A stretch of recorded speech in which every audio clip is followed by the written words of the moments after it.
And we are live. What's up, guys? Welcome to the Fresh Fit Podcast, man. It's Money Monday, aka Labor Day. We're going to teach you guys another way to make money. Let's get into it. Part 2, let's go.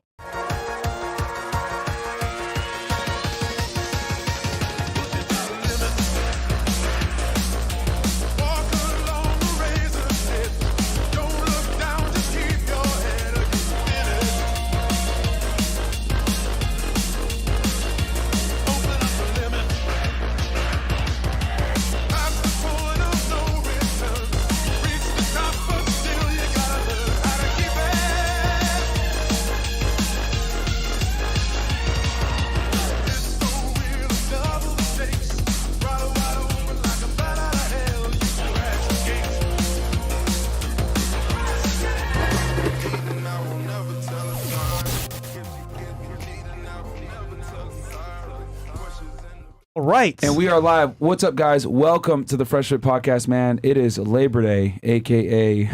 And nobody's working. Nobody's working. But It's only funny. us. They call it and Labor KT. Day, but nobody's working, man. So we're going to go ahead and teach you guys how to make some money when other people aren't working and, basically escape your 9 to 5, man. Today's going to be a really good episode. I'm really excited to do it. This is a part 2 on Amazon FBA, which stands for...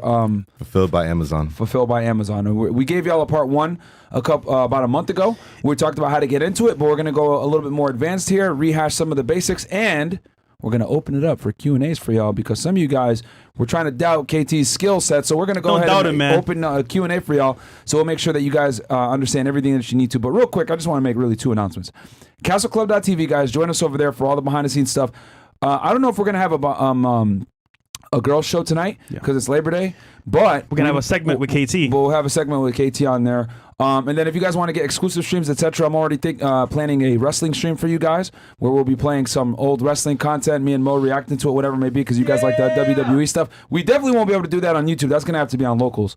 And a bunch of other exclusive stuff, IRL streams. We're going to get back to Zoom calls, giving y'all probably a Zoom call one every 3 to 4 weeks. We'll give you guys a Zoom call on there, and all that stuff will be on locals, man. So if you guys want to go ahead and get in, jump in, castleclub.tv, and then also rumble.com/freshfit, guys. You guys know that is home base for us now. Yes, we're on YouTube. Yes, we're on Twitch. Yes, we're on Facebook and all the other platforms, but we could get canceled anytime. So if you guys ever don't know where to find us, you know we are going to always be at Rumble. Shout out to Rumble. And Spotify as well. So check out Spotify. But anything else, man? That's pretty much it, man. That's pretty much it. Money Monday, Labor Day. No one's working. We're working right now. Everything is closed in Miami. So it's like we're the only ones working right now. Yeah. So it is what it is. But we're going to give you guys some sauce because it's Money Monday. And it's days like this where you're off from your real job, where it's very important for you to take that time to learn another skill set that's going to make you money so that you can escape that 9 to 5, guys. And we got it for you here. Yeah, don't relax and do nothing, man. Yeah. But without further ado, man, welcome back. KT Hustles in the building. Part 2, bro. Get it. Part 2. Some people doubted you, bro. I believed in you. A lot of people believed in you as well. What's new with you, bro? You know, doing the same thing, scaling up my Amazon business, and just trying to get better every single day. Actually, today is Labor Day, which is a huge day for Amazon sellers, actually, too. Yeah. Because of discounts? There's discounts on so many websites, so people are spending record amounts of money today. Yeah. Bro, you got to tell me, though, bro. The watch and the chain. What happened, bro? Last time you had nothing on. It's an upgrade. I had the chain. I had the chain on last time. Yeah. That same chain? Nah. Yeah. Okay. I'm pretty sure. There you go. But yeah, what's new with you, man? For example, like in the business, going well? Yeah, it's going really well. Right now, I'm just trying to get ready for Q4 coming up and just get my inventory ready because, you know, stuff sells out so fast in this quarter because... When does quarter 4 officially start? October 1st. October 1st. Okay. Yeah. For Halloween? There's Halloween, there's Christmas, there's, all of that gift giving area. And then there's Prime Day as well, which is coming in October. So like all of that is huge. So I want to make sure I have excess inventory. So real quick, let's give the people, because everyone might have not caught the last episode that we did. Right. So can we give a quick little summary Crash on course. What Amazon FBA is and how people can get into it and how it's a great way to, kind of start off as a side hustle that you can eventually turn into a full-time gig? Yeah, Amazon FBA is fulfilled by Amazon. So this means like instead of you ordering from a regular website and, the company ships it to you, fulfilled by Amazon is where Amazon is doing all of the shipping. So Amazon ships the product to the customer. Yeah. Amazon handles the customer service, all of that. So basically, in FBA, all we do as sellers is we make sure our products are ready to ship when Amazon gets it. So like for me, for example, I have a warehouse. All we do in my warehouse is we label everything and we ship it to Amazon. So as soon as we get products in, we label it all and we ship it all to Amazon.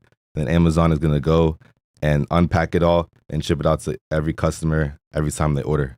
Wow. So that's FBA right there. So so for the people that are wondering, because some people might look at it like, okay, well, is this like drop shipping or whatever? Can you tell people like the fundamental differences between drop shipping and this? Because they always get conflated. Yeah, they do. Drop shipping is when like you order a product and me as a seller, I never have the product, I never touch it. I have a manufacturer and they're fulfilling the product. They're fulfilling the order. So the manufacturer ships it directly to the customer. Gotcha. Or the website. People would drop ship off Walmart.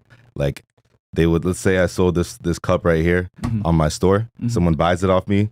I actually never had the cup. All I'm doing is when someone makes the order, I just order it off Walmart to their house. Gotcha. That's drop shipping. Gotcha. FBA, we have our products. So I'm gonna have to get these cups into my warehouse, label them, or you can use a prep center. I can go to talk about that later.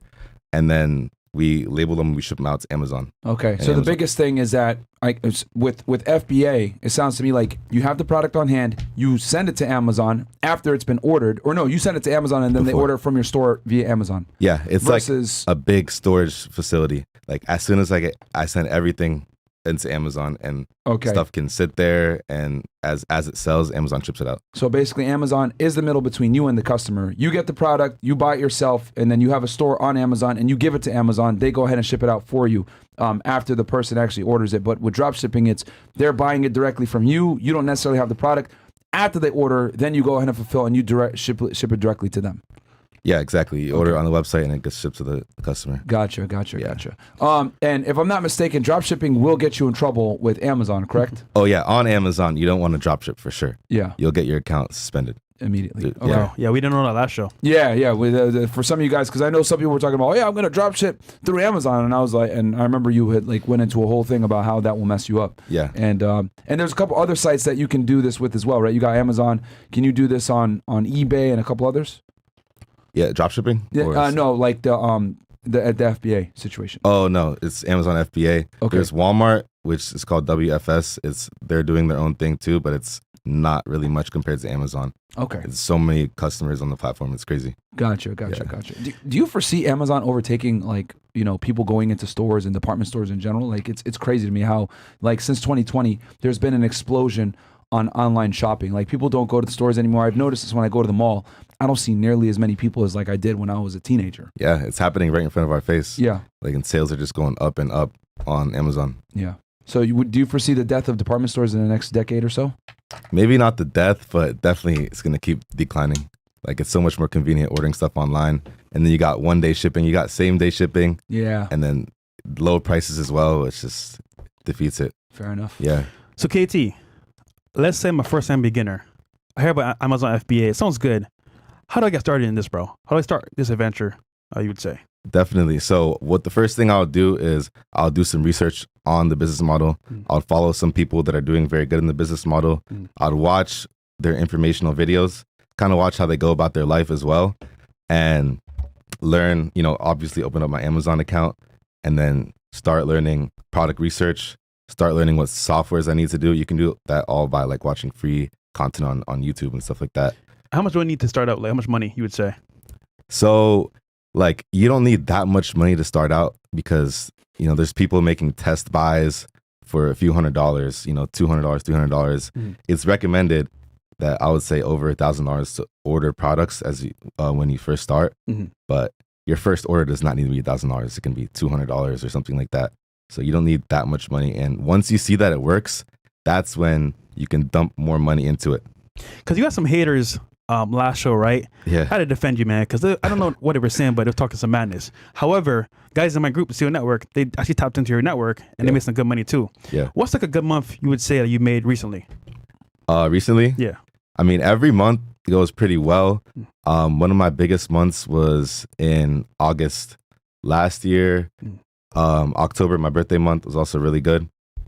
Yeah, honestly, every month is pretty good. Right now, I'm gearing up for like the best times in my whole entire business. So September, October, November, December will be like the best months that I've ever done in my life. So when should somebody start, you would say, for quarter 4? For Q4, since it's coming up in less than a month, it's legit like right now. Right now. You have to start right now because people are already getting ready. Me, I'm already loading up. I'm spending hundreds of thousands of dollars on inventory. So it's like, if you want to get in and you want that Q4 spike, which is, 30, 50% increase in sales on average, you got to get started like right now. You got to get ready now. Let me ask you this, KT. So we talked about this on the last show, but obviously times always change and the seasons change. And when the seasons change, what people buy changes alongside it. And we're gearing up to go into the holiday season. So someone's watching this podcast right now and they're like, you know what, man, I want to get into this. I kind of procrastinated last show. I want to get into this. It's going to be Q4 coming up. Can you give us 1 or 2 products that people should look at procuring for their store to go ahead and get started up, where they can quickly get some product in the store that they could turn a profit on? So for Q4, there's so many different types of products. So one example is like decorations for Halloween. There's those big skeletons in your front yard, all of that, the decorations. And then for Christmas coming up too, there's lights, all the lights you put up in front of your house. Where are people buying them? They're buying on Amazon. I know this because I personally was buying these lights from BJ's and I would sell them. I would buy them for like $12 and sell them for 25. And that listing in November and December had like 5,000 sales a month. Damn. Crazy. So like if you're making, $4 profit on each one, getting 1,000 sales, that's big time. Just buying bulk Off one product. One. Yeah. There's lights, those reindeers in front of in the cribs. So so if someone has like $500,000 and they want to get in right now, a safe bet would be, hey, purchase some holiday decorations potentially. Yeah. So I don't build my business based upon like the seasonal stuff. Yeah. But there's so much seasonal stuff that you can add on to your business. Exactly. And it's just free money. You just grab the free money, basically. And you have like some staple products that you use. I remember you talked about on the last show, staple products that you use, and then you augment it with like seasonal stuff that can make more money as well. Exactly. That's the thing about it, is my business is all like stuff that I sell throughout the year. But then when I feel like making more money, I'll hit up someone in my network. Yo, what's hot right now? Oh, back to school season. There's backpacks, calculators, people running up thousands of dollars, off that stuff. There's always trends going on. I remember selling pools. I made 6 figures profit selling pools my first year on Amazon. So it's like there's always trends going on. But the thing is that's so lit about it is you don't have to build your business based off that. You just add it. So the safe way to go is like obviously have a staple amount of products. How many products would you say a guy should have first starting out? How many products should they have as the core? 3, 5, 10? I would test out probably 5 to 10 products Okay. in my first few months, 2 months. Okay. Yeah. And then from there, once you have a solid business model with products that sell regardless of the season, augment that, add in the more seasonal stuff or the things that sell depending on the date. Exactly. Yeah. When you see, the easy way to see the seasonal stuff is like, because you're given all the historical data when you're using a software called Keepa. So you can see 1 year ago in October, this stuff was selling like crazy. So it's October again. I can assume this stuff is going to be selling like crazy again. And that's why I'm able to repeat same products every year, because I can see it. The historical data is given to me. Gotcha. Yeah. So I knew a guy that had Amazon business as well, and he said Black Friday was his best time to sell.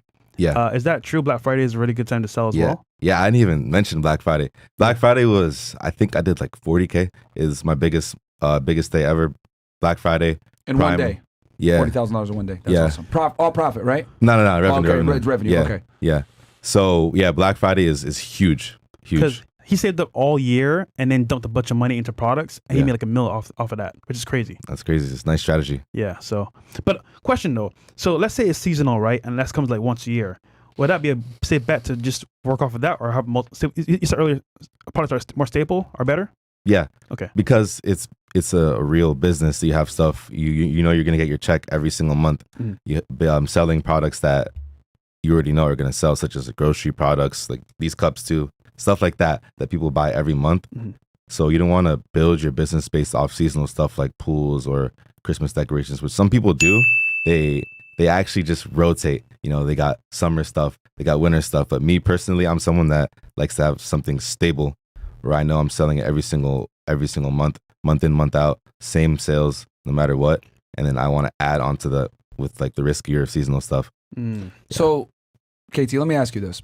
Let's say someone's watching this and like, you know what? Damn, this is okay. This is interesting. This is potentially something I can do. I got $500,000, etc. You know, I might sign up for the program, but I kind of want to know what are 3 products that someone can go ahead and get right here, right now, that are pretty much always going to sell, that they can kind of at least start the business off of. I know you have a bunch, but like, what can you give us 2 to 3 that someone can go ahead and get right now that pretty much is probably going to return some kind of profit?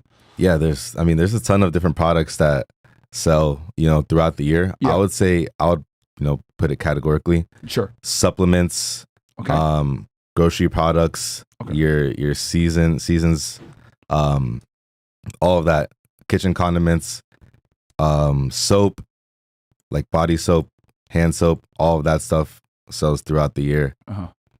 And And soap, supplement. When you say supplements, you're talking about like fitness supplements, like a multivitamin or something like that. Yeah, like vitamins. I remember I used to sell some vitamins as well. Uh-huh. It's pretty consistent throughout the year. Gotcha. And you mentioned there's a software you can check these products on. What's it called again? Yeah, so I was talking about the software called Keepa. It's Keepa. It's $17 a month software that gives you all of the historical data. You can see what the price of the product was selling at and the whole span of the lifespan of the product. So you can see the price, you can see how many people are selling it, and yeah. Do you like put in a SKU number and it just tells you? Is that how it goes? How you look Every it up? time you click an Amazon listing, it'll automatically like populate below. Okay. Yeah. Oh, okay. So it's kind of Yeah. like it's an add-on to like your browser Yeah. or whatever that you can see. Yeah, and the big thing about that is you can see what's called a seller rank. The seller rank basically tells you where that product is ranked in its category. So, a seller rank, the lower the better. So if I have a product with a seller rank of 100, it's moving like crazy. Let's say a seller rank of 100 in the grocery category, it's moving like crazy. If it's like 10,000, it's selling less. So the lower, the better. And you can see the sales rank and you can see the fluctuation of the sales rank. And if it's consistent throughout the year, the sales rank is consistent, that means that the product is selling consistently throughout the year. If you see spikes due to seasons, you can see it's more seasonal. Yeah. Okay. So the things that typically stand the test of season is supplements, groceries, soap, hygiene products. There's a lot, like even automobile products, like just everything. Okay. Almost everything. Okay, look, I need to make money right now. What should I buy right now? Right now? Yeah, today. Today? If I start today, what should I buy right now to make some money? I mean, if you want to make some money right now, I would dive into probably the beauty category and I would go use Smart Scout. I would find all of the beauty brands because you're able to filter each category on that software, and I can pull up the beauty category and I can see all the brands that are selling. I can see how much revenue they're doing, and then I'll just go through there and I'll filter through them, and I'll eliminate brands that only have one seller, which means it's an exclusive seller, or it's like the brand themselves. Like if I have a brand and I'm selling it on Amazon myself, no one else can touch it. So you can filter through all of that. So you only are looking at brands that are free game. And I've already scanned everything. I have a list of so many brands that I haven't even talked to yet or hit up. And that's just what my team works on. See, I'm thinking It's called what? Smart Scout? Yeah. Can you tell people what this software is? It's kind of similar to Keepa, I guess, but is it, I guess, niched for beauty products? It's niched towards brands. So you're able to do deep brand research using this. This is like real game right here, because I built my business using the software. So yeah, you're able to scan every single category. It's called Smart Scout? Smart Scout, yeah. Okay. You can scan every single category on Amazon, and in those categories, you see every brand that's selling. You're basically seeing everything. That's all your leads right there. Like if you're a sales guy, that's your leads right there. Wow. And you go in there and you can see everything. I scan every brand, and then I contact brands. And after I do my research, I see the Keepa charts. I see how much everything is selling. I'll contact the brand and I'll try to get a wholesale account with them. If I can't get the wholesale account with them, I'll get a distributor who sells their brand, and then I'll contact the distributor, get the account open, get good pricing, and boom. That's how. That might take, calling, applying for the wholesale account, and then getting an order off might take a few weeks, because that's a whole process itself. But once you have that brand, you lock it in, you start building a relationship with them. That means you're getting deeper discounts, being cool with them. Like I talk to my suppliers very often, and I just get deeper discounts the more. And you fly them out, you hang out with them, you actually like you network for real with them. Yeah, because that's legit how I'm It's making money. I do a lot for them. I talk with them. If they have any products that aren't selling that well, I'll take it. You know, even if it'll sell in like 3 months, it's all good.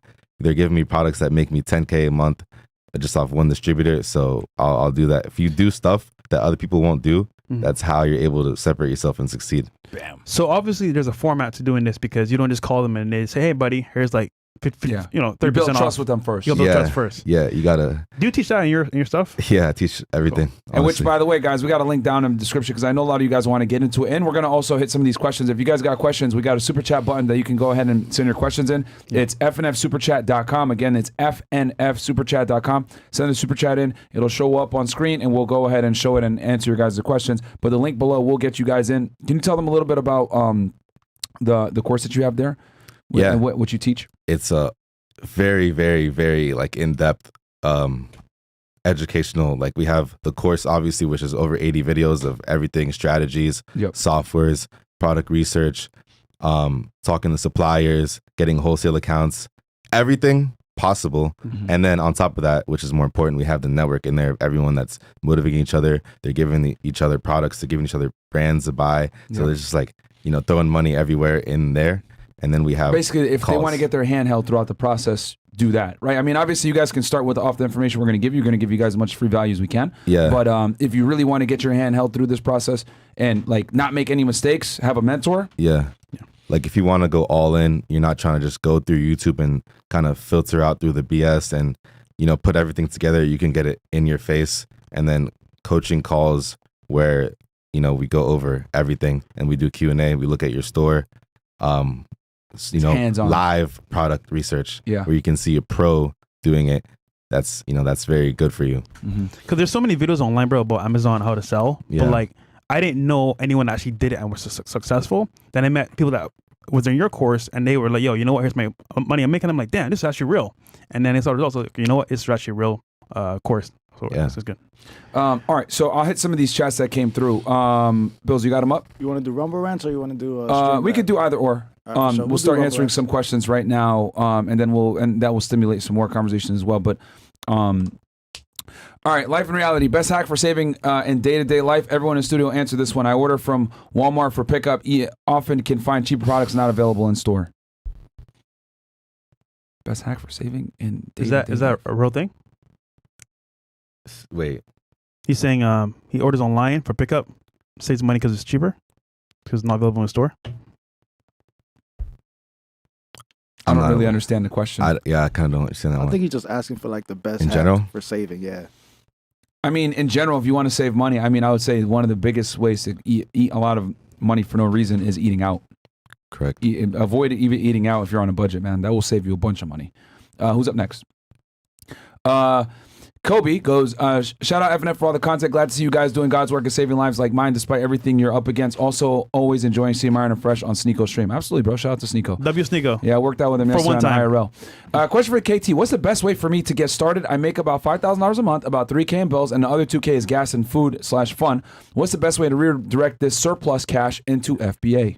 100%. So, yeah, like I was saying before, is start watching videos to learn about product research strategies. Open up your Amazon account. So learning strategies, learning the softwares, what's important in your business, and then using that information to make some test buys off some websites. There's a lot of websites that you can do product research on. Walgreens, Kohl's, there's thousands of websites. And, I would start investing some of my money into doing those test buys, spending a few $100s on each product, seeing how well it sells out, and then based off that, restocking accordingly, because restocking is really important too. You just don't want to just find products that are winning. You want to stay in stock on winning products. So learning how to find winning products, staying in stock on those, and then finding more. And just once you really see that you like the business and you're making some money, just double down on what you're doing. Boom. You mentioned beauty supplies, right? I was thinking to my head, girls need that consistently every month. So would that be a good product? You would say, like, for example, makeup, stuff for your hair. Yeah, I like can see that be big time. Yeah. Skincare, all of that. Skincare is huge. Because what do you hear girls all the time? Oh, I Yeah. need more makeup. Well, I don't know if the people caught on, but the products that you mentioned that do the best, groceries, supplements, things that people kind of hand soap, etc. If y'all understand, no, Amazon now has this new feature where you can buy it through subscription. Yes. So when you buy through subscription, what you've basically done now is you've made that person a long-term customer, and these are products that people constantly need all the time. I mean, does toilet paper do well? Like, I mean, or wipes or anything like that? I would imagine that people Yeah. would have that on Hand towel, subscription all the toilet time. Everything. So like the products that do the best are things that the ones that are more consistent are things that you can go ahead and get on subscription, Reoccurring, basically. reoccurring essentially. Cool. So what else do we got here? And then also, bro, you said you have that exponential income. Invest, get with KT so he can teach you all this, so you don't have to go through the rigmarole of trying to figure it out on your own. Been looking forward to this one, man. Shout out to KT. Help me hit 10K in sales in my first month, baby. That's what we're talking Shout about, out to you, friend. bro. Let's go. KT, I made a PO, but after it got checked into Amazon, the price dropped despite Keepa showing good price history. Should I sell at a loss or wait for prices to go up? I do about 10K a month in sales. Yeah, so I would. So the Keepa history is showing good price history. So what I would do is if I had other opportunities in front of my face where I could make 40% ROI, 50% ROI, I would just sell out maybe at a break even or a little loss and then invest into those winning products rather than just holding money there and waiting to sell out. Because I've taken a lot of losses on products. Like every month there's a product that doesn't perform as I thought it would, but it's all good because everything else outweighs it. But yeah, happens to me all the time. So you got to know when to sell or when to just let go. Yeah. Yeah, because sometimes it's just how the market works. Products, sometimes too many people are jumping on one product, so price goes down, and you can do your great research, but obviously with every business there's some risk there, so it's always at risk of a product dropping price. So you got to decide whether you want to wait and wait for the product to go up in price because it probably will, or you can just sell out and put your money into a better opportunity. Got it. Yeah. Yeah, and that's the beauty of, like, as you guys are able to scale up, you're able to take risks and try products that you don't know how they're necessarily going to perform, or you can afford to take that risk where, okay, if it does great, fantastic. If it doesn't, my other products are so solid that it's going to compensate for any losses I might take. Exactly. And which is where you're at now at this point, where you're able to invest hundreds of thousands of dollars in a bunch of different products. You got, obviously, the majority are staple products that make money, and then you can go ahead and take a little bit of risk with some other ones. Exactly. Less than 2 years ago, I was buying stuff. I was making orders for $200. And then fast forward one more year, I'm making orders for $2,000. And then fast forward to now, I had an order 2 weeks ago, $250,000. Wow. Yeah. Talk about Per scale, order. man. That's Yeah. awesome, dude. Good. Wayne Ryan, 69 goes, thank you so much, bro. Thank you guys so much for all the value. I started Amazon FBA after the first episode. Question, I'm struggling to find products to buy at profitable prices. Any tips on finding suppliers? I'm UK-based. So it depends what you're doing. If you're doing the wholesale business model, which is you're negotiating with suppliers, I would talk to them about, telling them, hey, I need this product at this price. Can you do it for me or not, basically, rather than just taking what the prices they give you and just looking at it and saying it's not profitable and going to the next one. I would see what they say about when you propose to them that you need it at a better price. That's what I do. All right. So Yeah. you contact them directly. How would someone go about doing that? Like, Contacting them directly. yeah, like I was saying, when you contact brands directly and you can ask them for the distributors or you can buy from the brand directly itself, they are the ones that control the prices. So it's not set in stone. Gotcha. You can go and negotiate with them. Would you get like a customer service line? Like, how would you, is there contact information through in the email? Amazon listing, email? Like, how can they go about it? Like, Finding. yeah.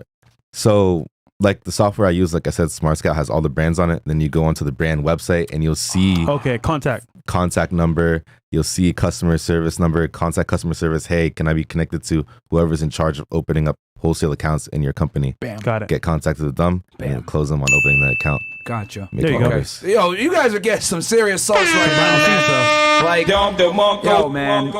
And here's the thing, for all the haters, like I said, we're opening it up for Q&A. All you guys that were saying, this is scam, this is a lie, blah, blah, blah, get your questions in now. We're going to be happy to answer them for y'all.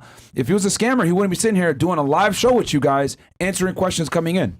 And he got receipts too. And he got receipts. yeah. So if you want. Ariel Blanco, KT is the real deal. Myron, the domain, FedReacts is my gift to you. I've watched all your episodes fresh. You already know. CEO Network. Shout out to you, Ariel. Shout out to him. Appreciate Actually, that, bro. Thank he you so gave much. us infinite super chat. as well. Shout out to him. Ariel's part of my group. Awesome guy. So he gave a gift to you. Awesome. Thank you, bro. I appreciate that for you locking that down. Shout out to Ariel, man. Shout out to you, Ariel. Doing God's work. Shout out. Yeah, man. Robert, 2003, 0 credit score to 735 in 7 months, 355 to 314. Working on becoming a welder. Y'all like the father I never had. Much love. Thank you so much, love, Robert. bro. Yo, when we get messages like that, it literally makes my day. Pause. DripCon goes, can you explain the difference between wholesale and arbitrage? And when do you recommend for people to transition from arbitrage to wholesale? Since I understood that wholesale is for serious buyers. Good question. Yeah, so online arbitrage is when you're buying products. You're buying these same brand name products, but you're buying them from these websites like Bed Bath & Beyond, Walgreens, Walmart, all those websites where those websites order from the brands, but you're buying your products from these websites and then you're selling on Amazon. Okay. But wholesale is a business model when you go directly to the brand or a distributor that the brand gives you and you're ordering from them. So you're getting it directly from the brand or the manufacturer or the distributor. Not through a middleman. Yeah, you're not going through the website. You're going directly to the company, which means, they sell to Walmarts and they sell to these stores. So obviously more money. Let me just to give the people an example real fast. Let's say, because you said like Bed Bath & Beyond. Let's say you want to get Sealy pillows, right? Instead of going through Bed Bath & Beyond and buying it from them and then going ahead and selling it, you go and contact Sealy yourself, and then they give you the pillows, and they're able to give you a much better price than a Bed Bath & Beyond would, because Bed Bath & Beyond is trying to make a profit, so they're selling it higher than what they're obviously purchasing it for. Exactly that. Okay. Yeah. Bam. So that's the difference, guys, between arbitrage and wholesaling. What else do we got here? Wholesaling essentially lets you to basically sell at a more competitive price. Yeah, more competitive price, and you can scale up because you're placing big orders rather than you going on a website and checking out each order. You can text supplier saying, hey, I need 1,000 units of this product. Yeah. I need 500 of this product. I need 300 of this. And your purchase order comes out to 20K. Okay. Fast. And not only that, like you're limited to what the middleman can sell you. Like let's say Sealy, Bed Bath & Beyond only has 10 of these pillows, right? Or 50 of these pillows. You can only buy what they have. And a question for you. Are there certain stores where like if you buy a certain amount, they'll like kind of say, no, we can't sell that to you. Like, are there limitations on certain products if you try to buy too much? Or they might look at you and be like, this guy's probably a reseller. We're not going to fuck with him. Because I remember like with Jordan sneakers, for example. Yeah. These guys came in and would buy 3, 4, 5, 6, 7, 8 pairs of the same shoe in different sizes. And they started putting in, Foot Locker and all these other companies started putting in like restrictions where you can't buy this amount because we know what you're doing. And it absolutely killed the sneaker game.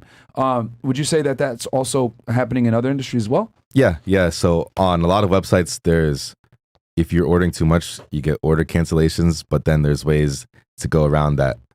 Gotcha. With the online arbitrage business model. And the one really good thing I like about that is the business model is that there's so many sales throughout the year. Like even yesterday, Labor Day, I have students text me saying I spent 10K today. I spent 20K today, which is like, these are students that didn't start too long ago, which is pretty crazy. So there's sales, Labor Day, there's Halloween. There's so many different, events going on in holidays. So you're able to get really good discounts and actually have very competitive pricing and high margins. So if you are going to go with the arbitrage model, right now is a fantastic time to purchase it because you're able to kind of make up that difference in price that you would have got from a distributor. Yeah, exactly. There's ways to say so competitive. And on top of that, there's gift cards. Like for example, let's say, you're buying everything off American Express. You get points from that and you buy a Home Depot gift card that's worth $1,000 for like $800. So, that's 20% right there. So, and then you go in Home Depot and buy products. Exactly. So you're just increasing your margin with all these ways. Wow. Okay. Yeah. So it would be fair to say that you might have to start the arbitrage route, build yourself up, and then get to that point where you're able to get stuff at a wholesale price through a direct through the brand. Exactly. And I know tons of people who do both. They have people in their business that are helping them with the online arbitrage and they wholesale as well. Like they do both business models. I currently do wholesale mainly, but there's tons of people that do both. And I started off with online arbitrage, of course, and you can run up a big bag doing that. You can do 100, 200, 300, 400K a month, but it's easier to scale with the wholesale business model. Of course. Yeah. Of course. Yeah, and arbitrage, I would imagine you need to be a little bit more thrifty with looking for deals, shopping around, using coupon codes. Yeah. But it can absolutely be done. So yeah, if you can get creative with it. Now, my head right now, I'm like thinking of all the things because now you mentioned using credit cards to purchase it. These credit cards give you rewards. So if you look at like how much money you're making on the credit cards, whether it's a cashback card or whatever, yeah, your margins go even more up from on a personal level. And if you use the correct credit card, like I use the Chase Business Premier 2.5% cashback. Yeah. So if I'm spending a lot of money, like last month, I had $7,000 in cashback, and that's like a salary. Wow. That's just cashback. I can just go. You spent a lot. Yeah, I spent a good amount. And I could imagine, like, but you can really make this a deadly combo where you're using certain cashback cards that might give you back 3%, 4%, 5% on certain categories, and you're spending tens of thousands of dollars on that category. Like, for example, you mentioned earlier, like car products, right? Mm-hmm. Like, let's say, some credit cards give you a benefit, like if you buy gas, right? Well, you could buy car products that deal with gas, whatever, and make 3 to 5% returns on that category in that situation. And like that month, you could spend a bunch of money on that, and you'll get a bunch of money back. So I could see how this could be deadly, where you're making a bunch of money back, and then you could take that cashback that you earned and literally just keep reinvesting it back and buy more products. Exactly. With free money. So it's like you leverage your credit card, get the benefits, use those benefits to your advantage, and scale your business up even faster. So you guys can see here how you can absolutely really use that momentum in your favor. That's somebody's salary. Yeah, bro. Cashback rewards. That's the importance of having good credit, guys. Holy, man. We tell y'all, man, you got to have good credit. What else do we got here? Geo Poppy Shampoo goes, Myron, I was backstage on the pod when you kicked out 2 weave hat girls. Since we last met, I went from 264 to 228 and from making 9K to 45K per month. KT helped me reach this level. Yo, shout out to you, bro. Congratulations, shout man. out. That's huge, bro. Yo, you guys are getting some big W's over here, man. Shout out to Gio, bro. Mr. Mumu22, get Kenzo on FNF as well. He's a big Amazon player located in Miami as well. You know him or no? Yeah. Cool. Okay. We got here King Colonels. FNF for President 2024. Keep changing our lives, Myron. Can you take me out? Shut up, bitch style. King Colonels. Oh, that's like Tom Likas. He has those buttons he presses. Take me out. Okay. press the Hold on. Let me find that button. I think Take me have out. it here. Nope, not that one. I don't have. Do I have that? I think Chris has that. yeah, I think Mo has that it right sound now. effect. Our bills. Know your role and shut your mouth because the people's champ is ready to talk. That's what I got for you. Shut bro. up, bitch. There you go. Okay. Mo got it. Flying Raptor. Thank you. What else we got here?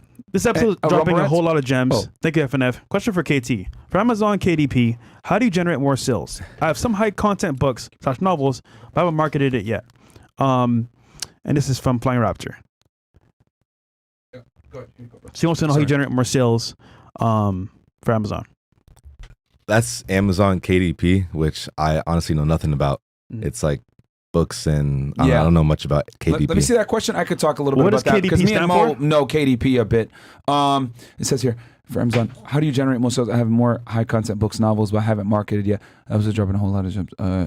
Oh yeah, so okay, I could answer this because as you guys know, obviously I have my book Why Women Deserve Less. Mo, help me with that. Mo, grab your mic real quick. Dude, I'll be honest with you. Shout out to Sneeko donating $1, you cheap bastard. With KDP, guys, the thing is, man, is that you're your own marketing. Amazon isn't going to really market it for you. That's the importance of having an audience and selling with on KDP, because KDP is basically when you try to send it on Kindle. Okay. Is Kindle on Amazon. So build up an audience. And my biggest thing is you always want to have it on multiple platforms. You want to have a hardcover, a soft cover, a Kindle, a Audible, and and you just want to have as many mediums, especially the Audible version, guys, because a lot of people don't like to read anymore. So having it on Audible and or Kindle so people can download it to their phone is super important, man. So, but as far as like generating more sales, that comes from you personally marketing it on other platforms like YouTube, Instagram, TikTok, etc. I would leverage all the other social media platforms to go ahead and bring yourself more KDP sales because Amazon is not going to do it for you like that. Mo, you have anything on that because you worked on the KDP stuff with me as well? Find an audio engineer who is well versed in Pro Tools. The Pro Tools program that's the standard of the Amazon Audible. And yeah, that's the standard program from Amazon Audible. That's what me and Bills actually use. But that was the because that's where the tutorials, that's what they're using. They're going to be using the Pro Tools in their audio tutorials, and also understand that there is a few politics within certain corporations and companies. So there's times where a few things might be a little left field that I can't really necessarily say, but just understand there are some politics within different companies and corporations. So. Yeah, and Mo dealt with KDP quite a bit on my behalf when we were running the whole Why Women Deserve Less. Also, another tip for you, this is like sauce right here. Guys, if your book is found on like Google Play Store or any of these other places, they will take your book off KDP. So you're going to need someone, like hire someone to remove your book if they try to pirate it on these other websites, because what will end up happening is they'll assume it's you putting it there, trying to double dip, and they'll take your book off KDP. So make sure you have someone that you can trust that can remove it off. If that happens. That's annoying though. It is, bro. Yeah, people will try to pirate your thing, and it'll knock it off KDP if they put on a Google store or one of these other websites, because they're scanning all the time. So, but as far as like KDP and marketing your book, guys, other platforms are the best way to do it. Build an audience and then sell that book direct to them through your platforms. So they don't do any marketing for you, basically. Not really. Cool. Not effectively. All right. No. Yeah. Makes sense. So cool. What else do we got here? Yo, you guys are getting a lot of value, man. I hope you guys liked the video, man. Like I said before, the link to sign up with KT is down below, man. Join in. And in the chat as well. In the chat as well. Renovore goes, I tried to sign last time you were here, but your team tried to set up an appointment / interview. Felt like I was signing up for college. I just want to pay and get started. The sign up process is annoying. What's the fastest way to get signed up? I mean, it's just a few questions you got to answer just to make sure that we know you're serious about it and you're capable, like. So the process of getting into the program, you got to qualify. Take us through why you got to qualify.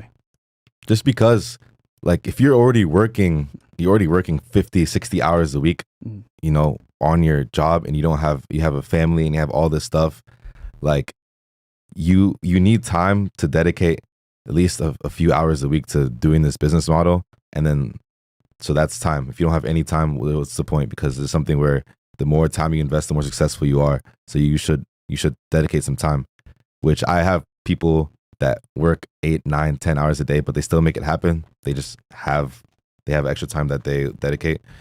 So it's time. And then if you don't have any money, like if you have $300, I would recommend you save up more money, right?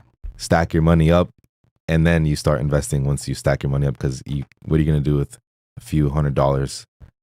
What's the point? Yeah, at the end of the day, you want the people to be successful. You don't want to have them come in, you take their money, and they're not successful and they're not happy. You know what I mean? Yeah, because everyone I know that join are happy with their choice that they made. Yeah. But you have to qualify first, because obviously Joe Schmo can't just walk into the program. So bro, what it comes down to is like, are you serious enough? Are you prepared? That's what it comes down to, dude. You gotta. Are you ready? Because and the thing too, guys, is that a lot of people think like this entrepreneurship shit stuff is like, oh, I'm gonna be on a laptop in Tulum, like just working. Like, bro, most of the time, what like a lot of these influencers don't tell you guys that are entrepreneurs that are having that laptop lifestyle. It took months, if not years, of being on no sleep, working 2 different jobs, etc., grinding, taking their earned income from their regular job, investing into their side business, and doing that for months, if not years, to be able to get to that point where they're working from a laptop. And also, they have a team that does most of the work for them. Yeah. So they're chilling themselves. Scale, and they have to scale up to get to that point. It takes but time. In the beginning, you're going to have to do that. So, guys, just remember that this is not like easy as people think it is. Like, you're going to have to work at some point. So, of course, he's going to want to screen and make sure that you're serious about it. You have the funds to actually do it and be successful, because he doesn't want to take your money. You're pissed off and you leave a bad review. It's not worth it. It really isn't worth it. It's not. So we like assess everyone's situation and make sure that we can actually help them. We're not trying to like, take their money and just, it's not how we're trying to do here. And guys, you might not be ready to sign up right now, and that's totally cool. Like, that's why we're doing this episode right now, absolutely for free, so that you guys can go ahead and maybe 2-3 months from now, you'll have the money. You can come back to this and join. I remember last show, KT said himself, learn yourself for free what you can, and then when you're ready, hop into the program. Yeah. That's key, I think. Yeah. So. Yes, sir. All right. What do we got? Anybody else? We'll make $150K per month soon with my Delaware Amazon Prep Center. Even though I don't have an Amazon account, KT put the chat on to what a prep center is and why I picked Delaware. Ooh, I know we picked Delaware. Yeah, I know. I picked Delaware too. Yeah, 100%. Tell him. Go ahead. Yeah, so he picked Delaware as a prep center. What I'll talk about what a prep center is. Let's say you live in an apartment, like here, you're in an apartment. You don't have too much room to label and ship your products. You don't want to go to a UPS store. You can use what is called a prep center, and you order your products. Let's say we're ordering our products from Walmart.com. Instead of ordering it to our apartment, which has no space, we order it to a prep center in Delaware. And the prep center does is they communicate with you, and they go into your Amazon account and they print the labels, they label the products for you, and they ship out the products to Amazon for you. Bam. They take their little fee. But the thing about tax-free states like Delaware or Oregon is that, like, let's say in Miami we're getting a lot of sales tax, or Virginia where I'm from 6%. We're getting that 6% that you're losing out on. But if you're ordering it to Delaware or Oregon, that's 6% that you're saving on. So it's no tax. And not only that, guys, I've talked about Delaware as well, and having my real estate business out of there. It also helps with adding a layering of protection, because Delaware doesn't necessarily has some of the best LLC registered agent protection. Like, they can't necessarily have all your personal information there, like Florida. Like Florida, for example, is one of the worst places to have an LLC, because all that information is out there public and they have it very transparent. Delaware and Nevada is a bit better than that. So you'll see a lot of businesses incorporated out of there.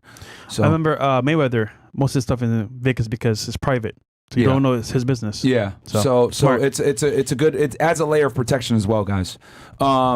So, and I talked about that with, go watch our real estate episode that we did with, or actually our episode that we did with Steve when it came to accounting. Yeah. Xander Navarro goes, what is the difference between Shopify POS and FBA? Okay, so it's typo. Shopify POS and FBA.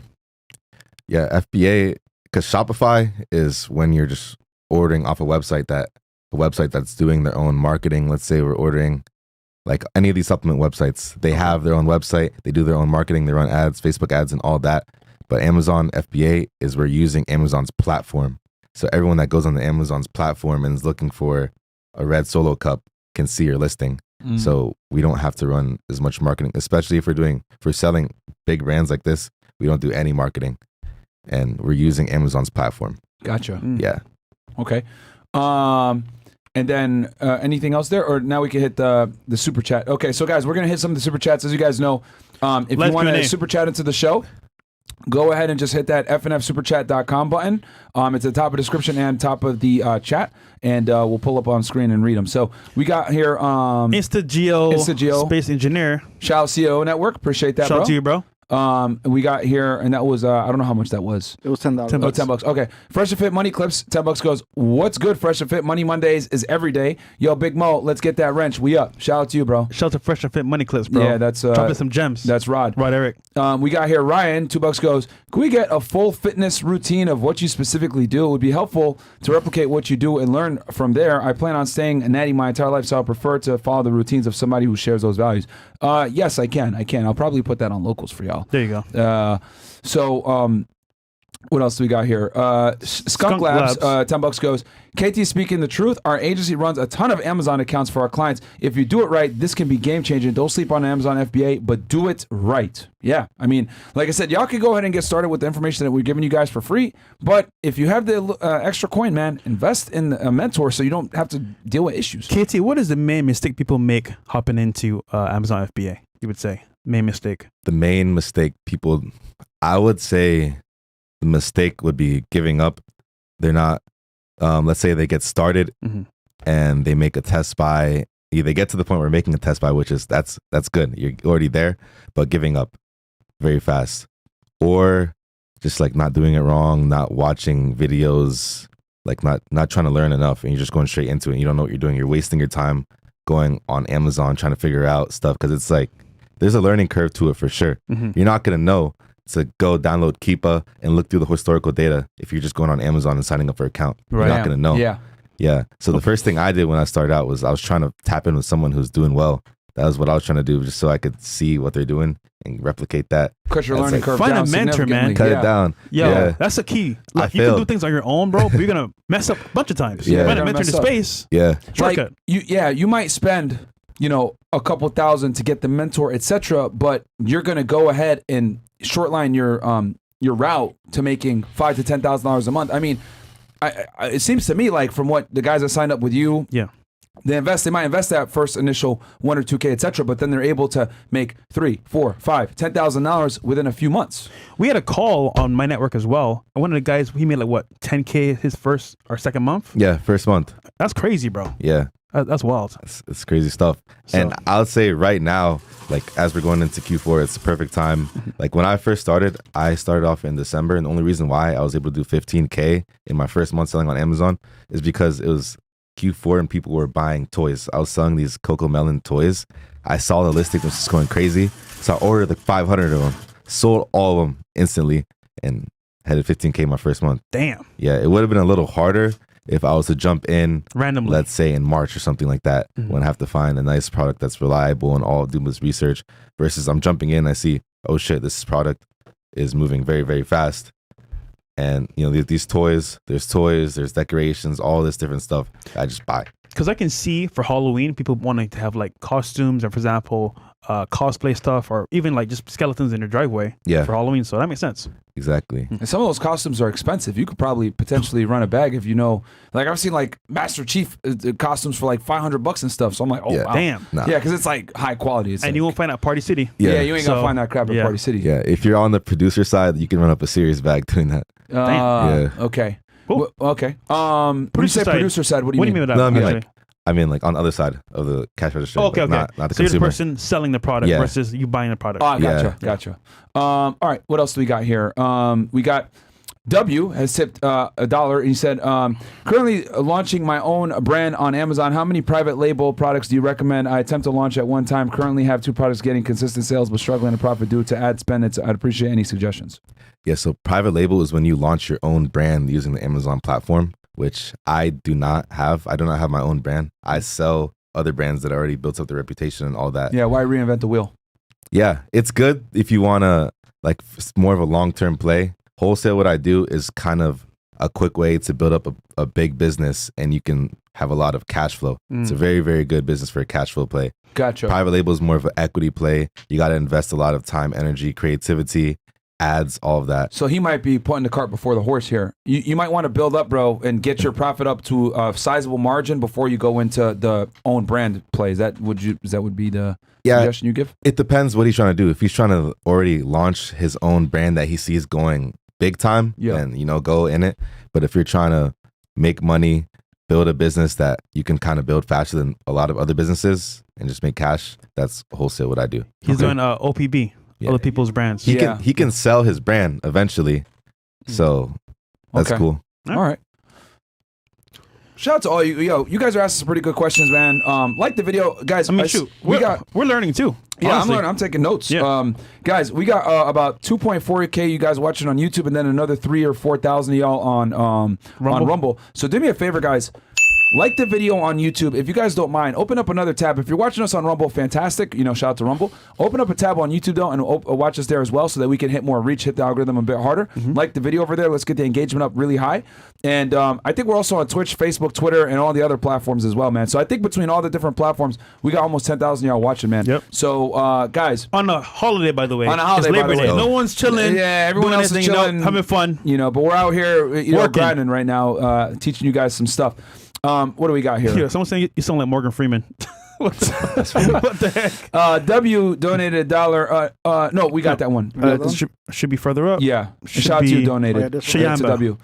We got here Shayamba, and shout out to Bills on the back, man. Guys, we've been working a lot on trying to get y'all increase the quality of the show, bring these things back up. I love that. He can bring it back up now. Yeah, he can bring it back up, man. Shout out to Bills, bro. Shout out to Bills, making things happen, man. Behind the scenes, you know what I mean? So that we can go ahead and give y'all a high quality show. Chat running on the side, leaderboard on the side, on the bottom. Go back to that guy that had it before. Yeah, we just got a new donation. That's all. Oh, okay. That's why it came up. Use a virtual credit card, DV, Mercury, and so on. Some vendors appear to prefer bank pull up transfers. that Shayamba again, bro. Yeah, it's coming up. I attempted to avoid this by using something like PayPal, but putting my credit card information in the app doesn't really work. Help. Yeah, so some vendors, some suppliers prefer a wire transfer, and you just got to work with that.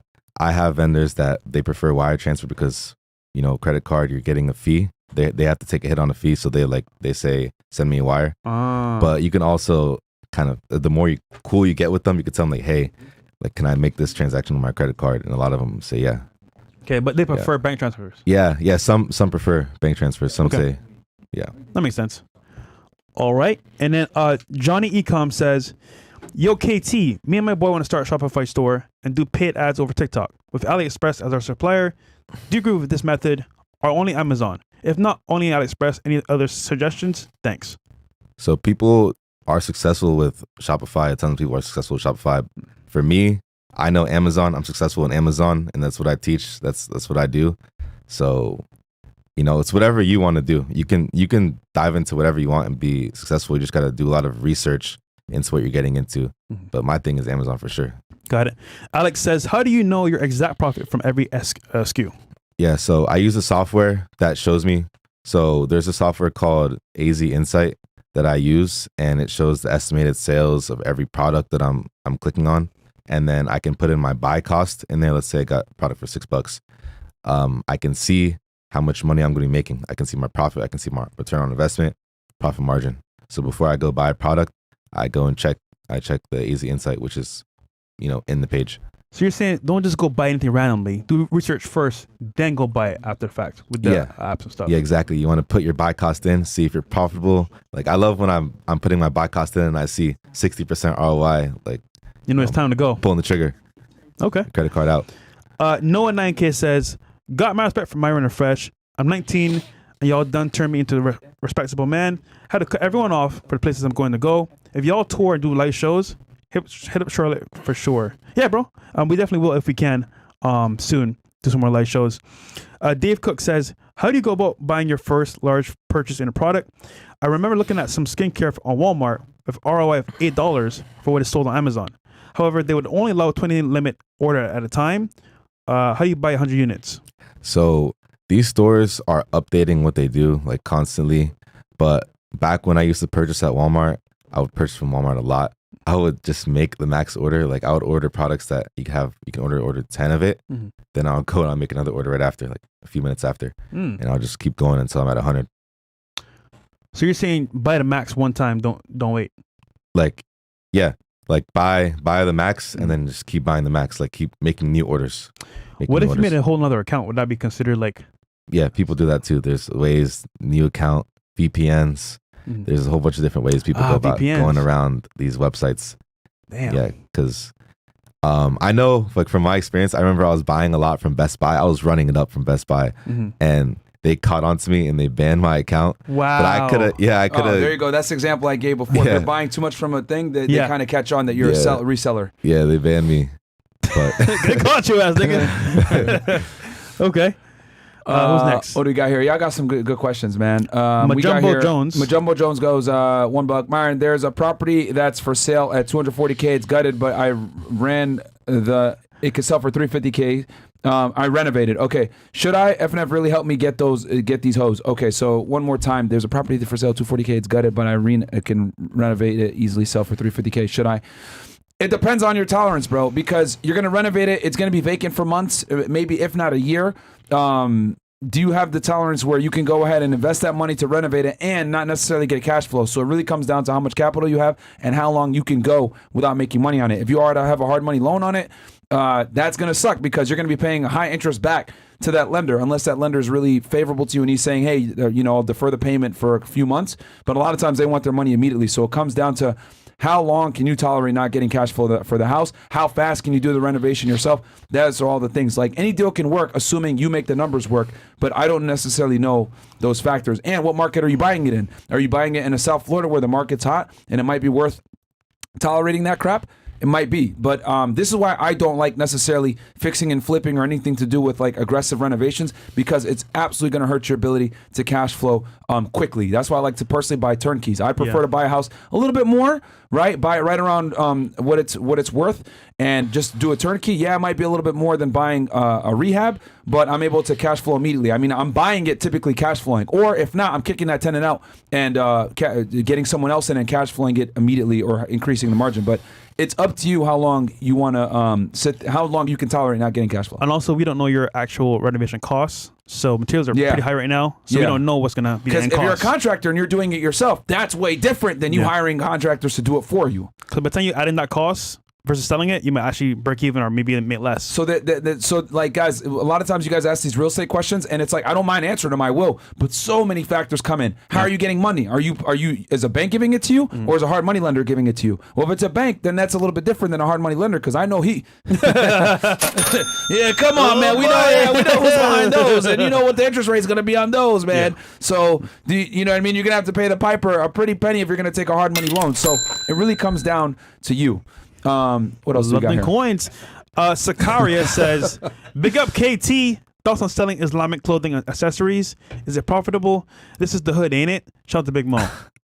This the hood, ain't it? You want to sell Islamic clothing? Habibi. That's a very particular niche. I've never heard of that. Like anyone doing that, honestly. Okay. We got here, Sneeko took the leaf pill. When you guys are saying I made 10K my first month, etc., is this revenue?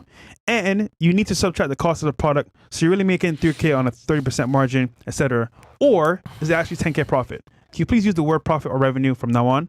You want to show them your actual receipts as well, or you want to dive into this? Yeah. I have it on screen as well. Yeah, for sure. And when someone says they made 10K their first month, it's if they're saying I did 10K in sales, that's they did 10K in sales. They said they made 10K, and they probably made 10K. Like they did, 30K in sales, 40K in sales. Yeah, Bill, could you bring up his receipts as well for today and yesterday? So then, KTs? got you. So this is today's revenue. You said so. Oh, wow. September 4th. 11.5K sales. Estimated payout 8,000. Gross profit 5K. Not bad. That's pretty good, bro. Yeah. And 4 refunds, damn. And then yesterday, 10K, 5 refunds, payout 7K. That's pretty good, bro. Slow day. And what are these products that pretty much accounted for most of these sales, if you don't mind sharing? What's it for locals, man? Oh, that's locals? Okay, Okay. listen, man. some real Sauce sauce. for locals, bro. I got some okay. sauce. My man then. doing his thing, bro. Yeah. Y'all are going to have to come over to locals If you're towards not the at end of the street locals for that one. or Stealing Network, you can gain that sauce, man. Okay, so he's going to tell you guys what specifically helped him make $18,000 in 2 days with the products that he was selling. And we have one product for Halloween that will change your life. Like, Oh, wow. we're going to drop it on locals only. So, hey, man, it's what it is, bro. You want right. a secret sauce? Yay. Gotta be part members. CastleClub.tv, my ninjas, join in. You gotcha. Okay, so And- what else we got here? We got here, title says, what do you think about glass bottles? I see stuff I can go for 10, go for 35. Glass bottles? Yeah. I actually sell stuff that's glass as well. You just got to make sure you package it very well. When I sell my stuff that's in glass bottles, I have this bubble wrap bags. They're like bubble bags that I get from eBay. And I just make sure I put everything in there, and it's all good. It's funny because now I order water online. I only buy glass bottles because I know it's healthier because plastic kind of gets Yeah. messed up. Facts. Okay, All makes right. sense. What do you think of glass? No, got that. People calling a cop in the chat that I make this income now. I have a free. This is Geospace Engineer. Okay. Let me read this again. People Okay. calling Cap in the chat that I made this income now. I have a free ebook that has several receipts and breaks down the math for $150K per month. People DM me on Instagram, Geospace Engineer. All right. Okay. Cool. That's something else. Making that money, I guess. God damn. What else here? Super Javi. He goes, $10. I currently work 80 hours a week. I owe $20,000 on a personal loan. I almost have them. Would it be better to pay that off or start Amazon FBA? What do you think, KT? I would probably pay back what I owe before getting started into a new venture. Yeah. But the thing with Amazon that I like with like loans and is that you can use loans, like instead of a personal loan, get a business loan Yep. and buy products. Like I get loans here and there. When I first started, I didn't have much money when I first started. I wasn't, I didn't have that much. So Amazon offered me a loan for $80K. Amazon offers loans at very low rates compared to what you see out there. So they want people out there doing this. Yeah. Wow. Yeah. It was probably my like 10th or 11th month in Amazon. They offered me $80K loan and I was looking for money and it showed up on my page like, do you want to take this loan? I took it, spent all $80K, made that money and paid it back. And that really, really helped me. Wow. What is the criteria to get these loans? Just putting in time on the platform, or is it like, what's the criteria? Time on the platform and sales. So just the more you sell, the more they'll offer you. Like the other day, Amazon offered me $500K. I didn't take it, but yeah, I could have just taken that $500K and spent it all and made $100. That's wild, bro. That is 500K crazy, for Amazon? Yeah, and the amount I had to pay back was like $6K. What's the interest rate? It was like month to month. It was like 3%. That's Wow. that's lower than banks, bro. Wow. Yeah, Way it was- lower. It was extremely low. Damn. The loan Damn. cost was extremely low. So guys, look into that. Also, we did an episode with Neo.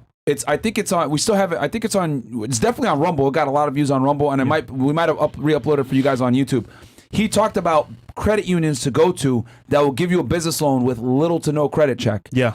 So go watch that as well. If you guys got a business, all you need to do is have an LLC, and they'll pretty much give you a loan because a lot of these credit unions are looking to give out money, and they'll give it to you on favorable rates. So go ahead and check that out as well. So Amazon will give you a loan low interest because they want people doing this because it makes their job easier actually. Yeah. And then also go ahead and check out that episode that we did with Neo. Timestamps are in there. So guys, for some of you guys that have debt, etc., and you kind of want to get started and you want to be able to pay off that debt and get started, or maybe pay off a portion of it, that's another way to go. But you better be gung-ho and in it 1,000% if you're going to take other people's money and get started in this business. None of this half, you better pay it back. I think I'm going to do this, or I'm somewhat serious. Like, no, you got to be really serious. Dude, that's a lot of money though.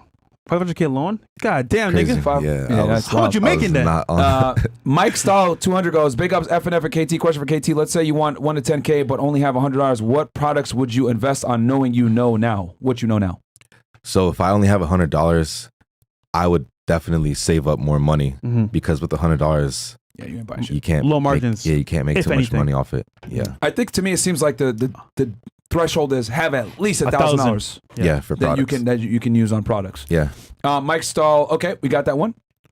Thank you guys so much for and guys, just so you guys know, the Streamlabs link, man, if you want to go ahead and ask a question on the show, is pinned at the top description and pinned at the top of the chat. It's basically the new super chat button. Yep. And it's going to come up on screen in the nice little Grand Theft Auto font for y'all, and we'll answer your guys' questions that you have for KT. Myron donates $1, goes, is Zerka coming back on the show soon? I heard Myron and him doing IRL stream, and Myron, your stream with the Leaf yesterday was fire. Yeah, man, I mean, he's in LA right now, so when he's back in Miami, we'll talk.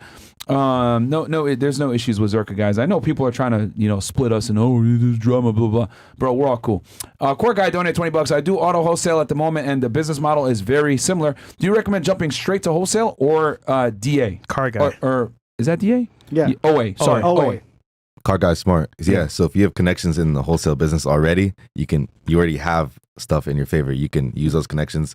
Find whatever you're selling currently or whatever your distributors or connections have. See if it's on Amazon and see what price you can get at, because you already have an advantage because you have a relationship with them. So Nice. I would definitely see what I could use to my advantage in that situation and do wholesale. But I would just learn a lot for Okay. sure.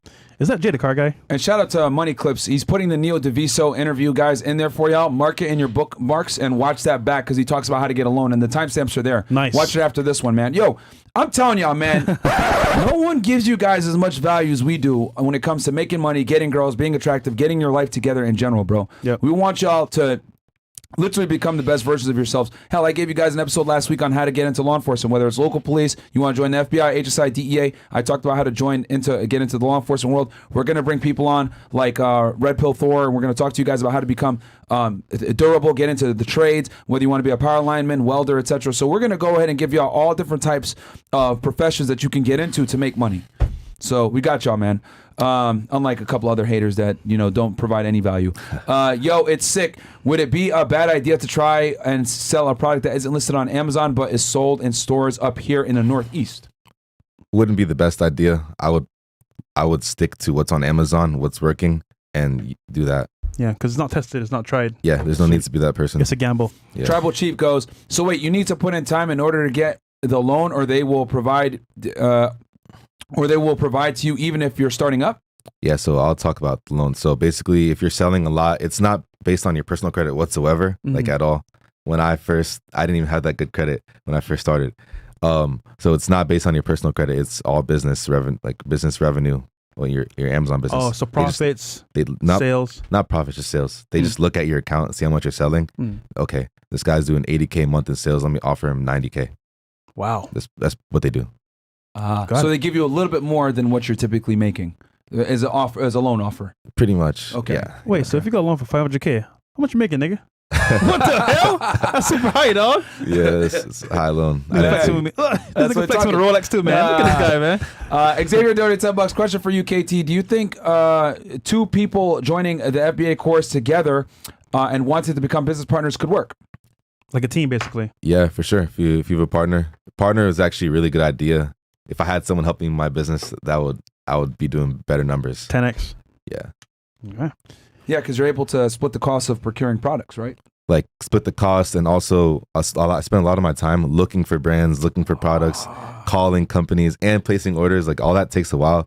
Plus, I got to do everything else in my life. So if I had another person, help me with that, Yeah. it I could would, divvy it up. Hey, Yeah. man, you looking for a partner?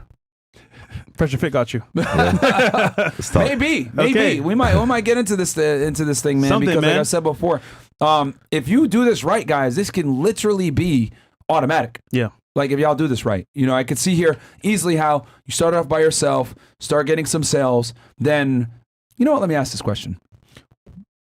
Let's say people were getting into this.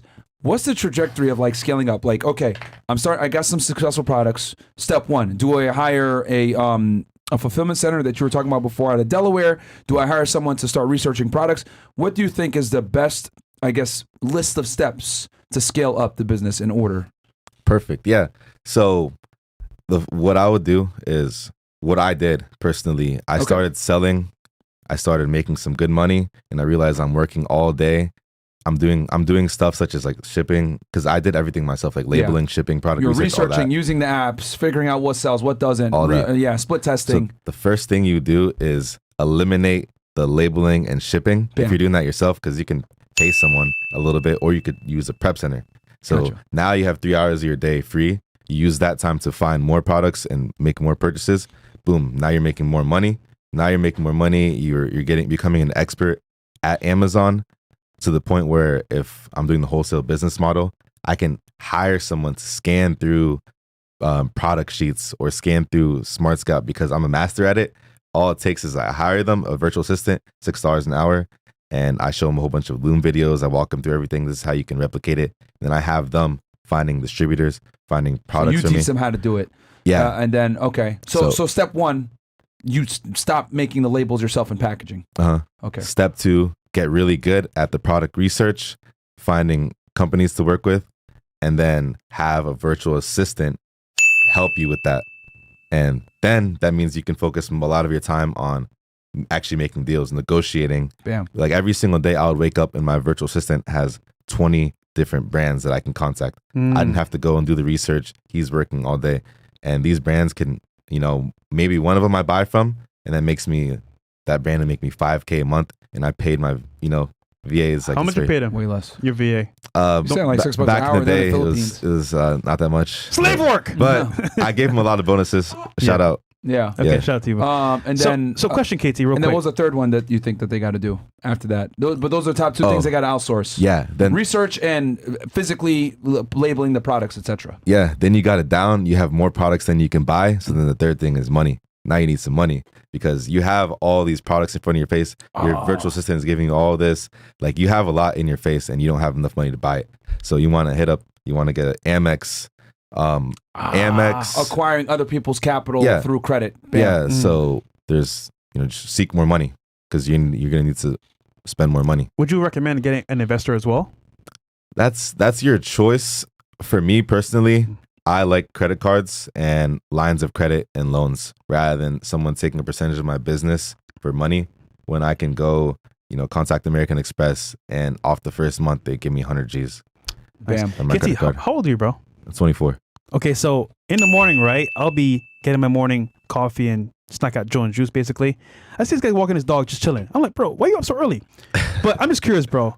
Take us through your, I want to say, daily life of KT Hustles.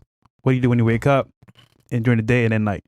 Is there a day in the life? I wake up 7:30, 8 a.m. I walk my dog for like 45 minutes. I come back and I immediately get on my computer. I get coffee, immediately get on my computer, start looking through my Amazon store. I start requesting reviews, so I'm getting more reviews. I see what's up with my virtual assistant. I talk to my warehouse manager, see what's up with him, see what's coming in, let him know what we got to do today. And then I just look through some more products, see what my suppliers are saying. If it's a week like this week, restocking on inventory. So this week I have to spend a ton of money on restocking. Yeah. So I spend my first few hours doing my Amazon business, like 2 hours. And then after that, I go straight to the gym, work out, and then come back I and see you there too. Yeah, yes sir. Yeah. Yeah. And then I go do some light work, like meetings and stuff like that. And you've built your. I don't want to make this explicit to the audience. Like, you've built yourself up to this point where you've been able to be pretty much hands off. And it seems to me as you're just in a managerial position, monitoring what's going on. Exactly. Cool. Everything is going well. I'm looking at my phone. I'm talking to my VA. They're handling everything. I'm kind of adapting and seeing what's going on and making changes, whatever. But it seems to me as, you know, it looks like you've been doing this for a few years, right? You've created a system and you're just monitoring that system at this point. And that's where you guys can get after experience and having the money and the capital and having the infrastructure from experience. Exactly. And the last thing that I could take my hands off is ordering. So I order and I call suppliers like all the time. So I'm calling and I'm talking to my suppliers, negotiating, and then placing orders, which is a few hours every week. That's the last thing I could give to someone, and then I'm fully hands off. Okay, but that's the last thing that you pretty much do on your own right now, right? I make Because all my building orders. those relationships and talking to them man to man is probably very important. Yeah, and it's hard to replace. Yeah. That part's hard That's to like replace. Myron. He used Yeah. to be agent all day working at office. You know what I'm saying? But now he just does a podcast, purchase his hair all day, get waves. Delegation. Smart, man. Appreciate that. Smart, Thank you, bro. sir. I appreciate that. No waves. They're better than yours. Way better than yours, actually. God damn. I'm not even trying, bro. Now I'm trying to I tried, defeat, man. bro. OMG Sinicio donates $50. I appreciate that so much, bro. He goes, need help. Currently making $250K selling cars. Next year we'll make $300K because I'm getting a raise. I just went to Miami and really want to move there. Have an op working with GC sales. Don't know if I'm going for the fun of Miami or if it'll be better for me. The thing about Miami, bro, is that you can have a great lifestyle here, but there's so much temptation and things you can do on the side that will distract you. So you have to understand you're coming here to work, and then when work is done, you can play a little bit. But if you play too much, it can mess you Bro, up. this Big time. city will literally eat you and spit you out if you don't know what you're doing, bro. Yeah. Like if you come here and you're not super disciplined, you don't have your life in order, etc., it's going to either make or break you. Any bad habits that you have are going to be exacerbated and amplified when you come down here. You have an alcohol problem, you have a weed problem, you have a woman problem, etc. It's going to absolutely cripple you to your knees, where you're going to start going on binges, where you're at, next thing you know, you're at the club at 7 o'clock in the morning when you should have been working. Like Las Vegas, Miami, guys, you have to have a very strong mindset to come here and actually become successful, bro. And it's funny, KT is a good example because I can tell he's young, successful, good-looking, and he could probably go on multiple dates or, for example, just party. Because, dude, you could party in Miami from Monday to Sunday nonstop. But tell them how you kind of curb this kind of like addiction or this kind of like behavior and how you kind of stay focused yourself. Yeah, so I came to Miami to work. Like Myron was saying, you can, if you're doing like bad things, you got bad stuff, habits, you're going to come to Miami and it amplifies. But if you come to Miami to work, it also amplifies because you got a lot of motivation, you got a lot of network. Connections. Yeah, so I mean, I'm here to work every single day. I'm working my ass off. How do we actually meet, KT? Do you remember? From my barber. Yeah. So actually, no, you DM'd me Yeah. a while back, right? I was like, remember? For the barber. Yeah. So he Remember DM'd that. me, who's your barber? I'm like, okay, random question. I gave my barber's info, and I would see him all the time back and forth with my barber. Then I'm like, okay, his Instagram, this guy making some money. You talking about Amazon sales, all that stuff. Okay, cool. He's coming up on the way.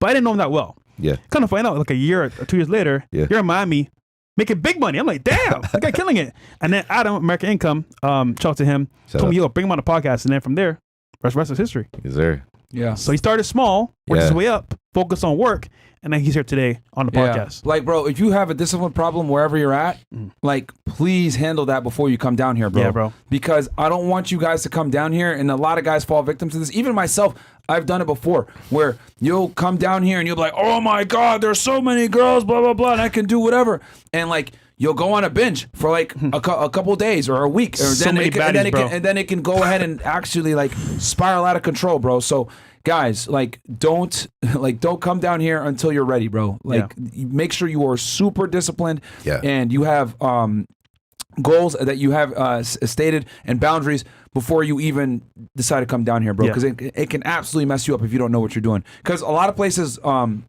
mean, this is a vacation destination, bro. Yo, Miami will make or break you, bro. I see it all the time. Yeah. Like, this ain't easy, bro. You guys know how much we decline going to parties and clubs and etc. We're getting invited all the time. Yeah. Well, Fresco's. But he don't drink, though. He don't drink. Yeah. But, like, yo, it's very tempting to go to these things. That's why I be sitting in the house all the time. Y'all say, Myron, you're so boring. Why do you sit inside the house? Because I don't even want to be in the environment because I know what could potentially happen. So I'm like, I'm just going to stay my ass at home. And can you imagine going to these events, being sober? Everyone's drunk, and I'm just like, bro, this is not fun, man. Yeah. I'm here to work. It's annoying. Yeah. So, yeah. What What But else do we got it's here? funny. We had back in like 2 years ago or a year ago, we had those crypto millionaires that came to Miami, Oh yeah. spent all the money buying bottles in the club. Where they are today, Yeah, gone. those crypto ninjas are. I don't Bruh. see them like that no more. Gone bro. like the wind, They were bro. all here, bro. Like Snicko, gone like the wind. Crazy. Clubs got empty. This guy. I just had to. I Joaquin had goes, to. thanks you guys for the amazing content. You changed my life at the new year of at 130. Now I'm 150 after consistently working out at the gym and building muscle. Question: I'm 28, starting to take money seriously. Is it too late for me in life? No, you're not. It's definitely not too late for you, bro. You're a man. You're not a woman. If it was a woman, Getting there. you're fine, bro. As a guy, you got a lot more time, right? Like women have a finite amount of time to find their best partner, right? Sometimes they can kind of go ahead and push the clock back if they take care of themselves and go to the gym, etc. But understand that you're not on the same biological time clock as a female. Fortunately for you as a man, but that means that you have to build yourself up. Women are born with their value. As a man, you must create your value, my friend. Mm-hmm. Okay. Self-made forever. FNF, can y'all consider making product of fresh and fit shirts? Imagine how much marketing that is men walking around with t-shirts that say product of fresh and fit. Kitty hustle. Do you often turn down truck driving from doing this hustle? Do you often turn down truck driving? What the? Truck driving, like me being a truck driver. I think so. Was that part of your story or something? Like truck drivers doing it? Oh, okay. Yeah, no, that's fine. As long as like you can do this business, as long as you have some time to dedicate to it. You can get your computer, do some product research. You're good. You just have to have time to dedicate to it, and you'll be fine. Bam. Cool. And again, guys, if you got questions, go ahead and super chat them in. fnfsuperchat.com. Link is pinned at the top of the description and pinned at the top of the chat to get involved and ask the questions. All you haters, please send your chat in, right, and ask your question. Self-made goes, FNF, can y'all consider making a product? No, this is the same one. Oh, my bad. Ariel Blanco has $10. The Newcastle Club TV logo is fire. Was this Chris? Yes, Chris made it. was So Chris. shout out to Chris, man. One Shout out to time he him. wasn't a bum. Guys, join in right now. CastleClub.tv, man. Join in. It's only $20 a month, guys. So jump on in. We do it live. And Ariel Blanco, appreciate that so much. And we're going to give y'all the last sauce on the locals. Matter of fact, guys, do me a favor real quick. We're going to go to Rumble and YouTube only. So, guys, come on over. If you're watching on Twitch, Facebook, Twitter, come on over to YouTube right now. YouTube.com/Fresh Fit Miami, I think it is. Yeah, Fresh and Fit Miami. Fresh Fit Miami. We got to get the Fresh Fit URL. I'm going to work on getting that for y'all, man. Yeah, So we come need on that. over. Let's go ahead and kill those streams real quick, Bills. Let me know. Come on over to YouTube, guys. Come on over to YouTube. So we got I'm Dark Eye says, I work for Department of Revenue, entry-level IT position, $20 an hour. I work a normal 40-hour week with occasional overtime. How do I stay disciplined to start a side business in order to leave this Normandy 7:30 to 4 p.m.? So Yeah, YouTube and Rumble. he wants to know how to stay focused and start a side business. What'd you say to that? It comes down to how bad do you want it. If you really want something, you'll dedicate some time to focus on it. I have tons of same things, same situation. I have dudes that are working 10 hours a day, 11 hours a day. Like 40 hours a week is a lot, but there's people putting up 60 and they're still doing it. Because KT, you had a job as well, and I think you did this on the site too, right? So for me, I used to work at a dealership, but then when COVID happened, it kind of like there's no sales. I was not making any money. So I just started going and reselling full time. Yeah, so I was full time. 12 hours a day. So I definitely can speak to this because Department of Revenue, so you're a government employee. You probably work either for the state, because if you worked for the feds, it'd be the Internal Revenue Service. So you probably work for maybe a state revenue service, which is basically like a state level of IRS. Bro, the biggest thing as for you government employees that want to go ahead and transition into entrepreneurship is you got to understand is that you have to learn how to being comfortable being uncomfortable. And the thing is with government employees, etc., they typically, and the government is like the biggest slave work because they give you just enough to pay all your bills and have a little bit of extra money to kind of live a certain lifestyle. And a lot of people, become addicted to that. The most addicting thing you could give someone is a stable paycheck. Yeah. And a lot of government employees fall victim to that and they don't necessarily want to expand. And deep down in the back of your mind watching this content, like, okay, I can do better. I can make more money. This 40-hour work week is cool and all, but I could do better. And bro, 40 hours per week ain't nothing. I'll be honest with you. Like, it's nothing. You should be working, I tell you guys all the time, like, as a young man, you should be working easily 60 to 80 hours a week with no question. So you absolutely have the time to go ahead and get a side hustle. The problem is that you're very comfortable at where you're at with your government position. You got your retirement, you got your pension, you got your your Roth, whatever it may be that you have all these things set up, and you're making just enough money to pay your bills. But bro, you need to take some of that money that you're making, that expendable income that you're making, save it, invest, and then be prepared to work that extra 2, 3, 4, 5 hours outside of work, right? When you get out at 4, and create this side hustle that's going to allow you to at least to get to a point where you're making as much money, if not double the money, and then you can make the decision if you want to walk away from that job. Please go ahead. You had something. Yeah. So I have a client named Matt who was working 80 hours a week. He had 2 jobs, juggling between 2 jobs, and he still had time to run his Amazon business. And then now he's doing 15K days, like 15K. So what is your excuse, bro? 80 hours a week and a business? Yeah. What's your excuse? You're only doing 40. 40 hours is nothing, guys. Like, and you're working 7:30 to 4. Yeah, you got to wake up early, etc. But that gives you plenty of time to start your side hustle. At, let's say you go home, but you get home by like 5, take an hour, eat, rest, and then bam, by 6, 7 o'clock, you're on the computer making things happen, and you go to bed early. Now, here's the thing that you don't want to hear. You're going to have to give up your weekends sometimes. You're going to have to give up going out and hanging out with girls. You're going to have to give up drinking. You're going to have to give up going out and partying and having fun and doing all these things for probably the better part of a year or 2. But trust me, it's going to absolutely be worth it. When I was having my fitness business and I was doing the government shit at the same time, guys, I just accepted the fact that I'm going to have to be working all the time. Yeah. Right? And you're going to have to sacrifice certain things, but it's absolutely worth it, bro. Yeah. Absolutely worth it. 40 hours per week, you can absolutely start a side hustle and make some. And instead of doing that overtime, go ahead and take that. Maybe do the overtime for a bit, get the capital, invest into that side business, and get it going, man. So KT said a very important point. He said, it's how bad you want it. Yeah. And you made a post on Instagram saying, every day you chase girls, get drunk, binge Netflix, cut corners, sleep in, and procrastinate, is another day your parents have to work. Yeah. Enough messing around, time to get ahead, make your parents proud. I think that's beautiful, bro, because most of us, we just live life on easy mode, comfortable, go to jog, go to work, come home, watch TV, drink beer with friends, and then relax. Yeah. Versus, okay, I'm working a job, but my parents are still working too. I want to retire them and myself. Exactly. Why not? Bro, you're going to have to, if you really want to do this, you're going to have to cut drinking. You're going to have to cut going out, doing a bunch of stupid shit on the weekends, and you're going to have to dedicate it to working and starting the side hustle so that you can escape that 9 to 5. And I feel you because I'm a former government employee. They pay you just enough where you're good and you're like, oh, okay, blah, blah, blah. But you don't have that much expendable income. So take that expendable income that you have, save it, put it into the business, work. Don't spend that money doing dumb shit. You're going to save money anyway by working on your business regardless.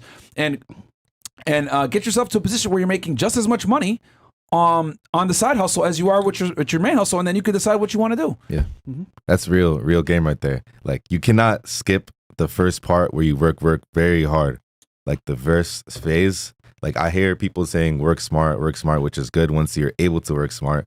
But in the beginning, like there's one step you can't ever miss, which is working hard. Like you're going to have to work your ass off regardless. Like you guys are seeing the finished product. Like you're seeing, right? He's able to walk his dog for 45 minutes in the morning, etc. But that 45 minutes, he had to pay to get that 45 minutes back. You understand? By learning, trials and tribulations, hiring someone to do it. But he did it through time, right? Exactly. You guys see us now doing the podcast, etc. I had to pay to be here. I had to invest a significant amount of my money. I told y'all before, I invested about $40,000 to $50,000, guys, to get this podcast started. But how did I do that? Through my main job and my side hustle at the time, which was the fitness business. I was able to take that money and invest it and be able to get this thing going. That's how we started up with good cameras up front, with good lighting up front. We were able to have a certain decor and a certain aura from the front because I was willing to invest the money up front. The more money you're willing to invest up front from your main job, the faster you can scale your business up and start returning a profit. But you got to be willing to literally sit there and work and sacrifice a lot of time, fun, effort, and time, right? Whether it's bitches, alcohol, drugs, whatever the hell you like to do in your free time, you're gonna have to sacrifice that, guys, in the first 2 years easily. Yeah, I'll never forget. I used to work at a tech company, and basically the culture was have fun. There's beer on tap. There's food, drinks on tap. Basically, you just show up to the office. There's ping pong. You could play video games at your job. It was crazy, and it's a very relaxed environment. So what happened is you come to work. Everyone just like huddle in the after room after work and then go drink beer downstairs or like have fun or go to a party, right? And I was like, you know what? I want to buy property, but I got to sacrifice because if I go party with them, I can't study real estate, can't study, save money or overtime. So I spent 2 years just staying late after work, working extra hours, and then set that money up and bought property. But it's sacrifice because you go party with your friends, you go waste time, like you're losing money. So The other thing too, another habit that a lot of you guys are gonna have to kick, and a lot of you guys watching this right now are not gonna like me for saying this, but you got to stop being a weekend warrior. A lot of you guys literally live your life for Friday, Saturday, and Sunday. Yeah. That's a lot of Americans in general. You guys live your life for 3 days of the week. You work all week just to say, oh my God, it's Friday. The whole thank God it's Friday TGIF. Bro, if you're saying that, you fucked up in life. Real talk. Yeah, and that's true. And this is an uncomfortable conversation. A lot of you guys are hearing this right now, and you know I'm speaking to you. If you're sitting there waiting for Friday saying, thank God it's Friday, you failed in life. What that has effectively proven to me is that you don't like your job that much. It's a means to an end, and you're just sitting there because you're getting a paycheck. If you want to escape the matrix and not to say, thank God it's Friday, you need to go ahead and start a side hustle so that you can go ahead and the days of the week don't matter. Guys, the days of the week don't matter to us. We're working Monday, Wednesday, Friday, Labor Day. That doesn't even register. Yeah. Federal holiday doesn't even register to us. Yeah. There's no such thing as holidays for us. And the weekend warrior has an infinite battle. It's always Monday right after Sunday. Yeah. So it never ends. You know what I mean? It never ends, bro. So like, there's no such thing as like Labor Day. What is this stuff, man? And here's the thing. This is coming from a former government employee. I used to look forward sometimes to these holidays, or I don't got to work, blah, blah, blah. But then once I started doing big cases and I really started falling in love with the job, I didn't care about holidays anymore. I was working regardless. Now, I remember I would take a month-long vacation, but I'd still be writing Title III affidavits. So what I want y'all to do, guys, is find a career where you're not saying thank God it's Friday, or start a side hustle where it doesn't matter anymore. But if you want to escape the matrix and be saying stupid shit like, I'm working for the weekend and all this other crap, everybody's working for the weekend. Like, no, bro. No, that is literally the slave anthem. That is not where you want to be. You want to be working where it doesn't even matter what day it is. You're making money because you've created a business, you've created a skill set. You're able to go ahead and print money through your skill set versus trading time for money. The irony of today being Labor Day and people aren't working is crazy, bro. Yeah. Isn't that crazy? Yeah. Today's Labor Day. People are chilling, having fun, not working. Yeah. Wow. So, guys. And then they wonder, wait, why am I still broke? What do I want out of life? You're chilling on a holiday, bro. You should be man. working. So, guys, you got to get out there and you're working 40 hours per week and you're a young man. No. Get a second job, or better yet, start a business on the side so you can go ahead and scale that thing up and make more money. Because 40 hours per week is nothing. Nothing, bro. It's literally nothing.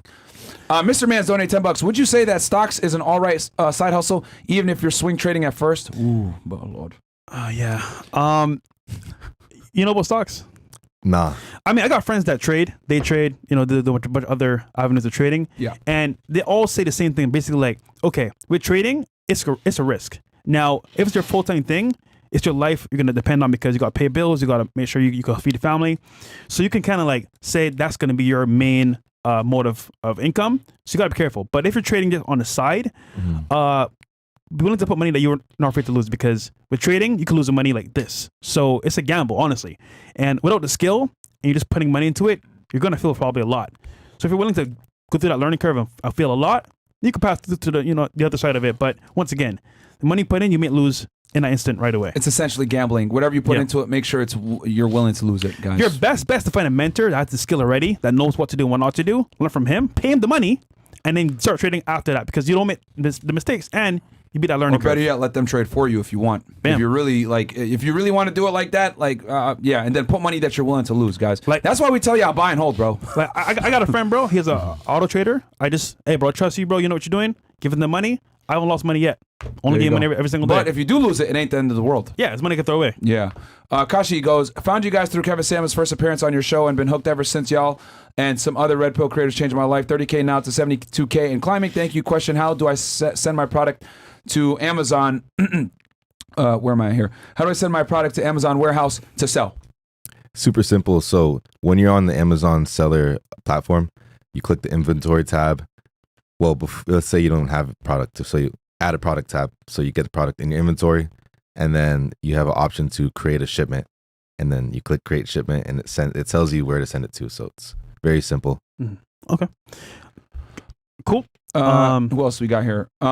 Nav. My family owns a few lumber yard building supply hardware stores. Would it be a good idea to sell items through your Amazon FBA thing? Just curious of what I can do. Thanks. Yeah, I would check to see what brands and what products are in there, and see if they're selling on Amazon using Keepa and Smart Scout, right? So for this, you literally could just either scan it, because everything has UPCs. There's you can scan stuff on the Amazon seller app, or you is could the just, EBC like a SKU number or? Like you just scan the UPC number. Okay. Yeah. Or you could just look up the brands on Amazon and you can see. But that you have to have, you need Keepa, you need AZ Insight so you can see the data. Gotcha. Yeah. Okay. So research the products that you got, bro. Yeah. Nav. Oh no, we got that one. What else do we got here? She went to Gerard, $50. I'm a 27-year-old Marine vet, just graduated college, currently on life insurance, working hard, but can't stand the matrix.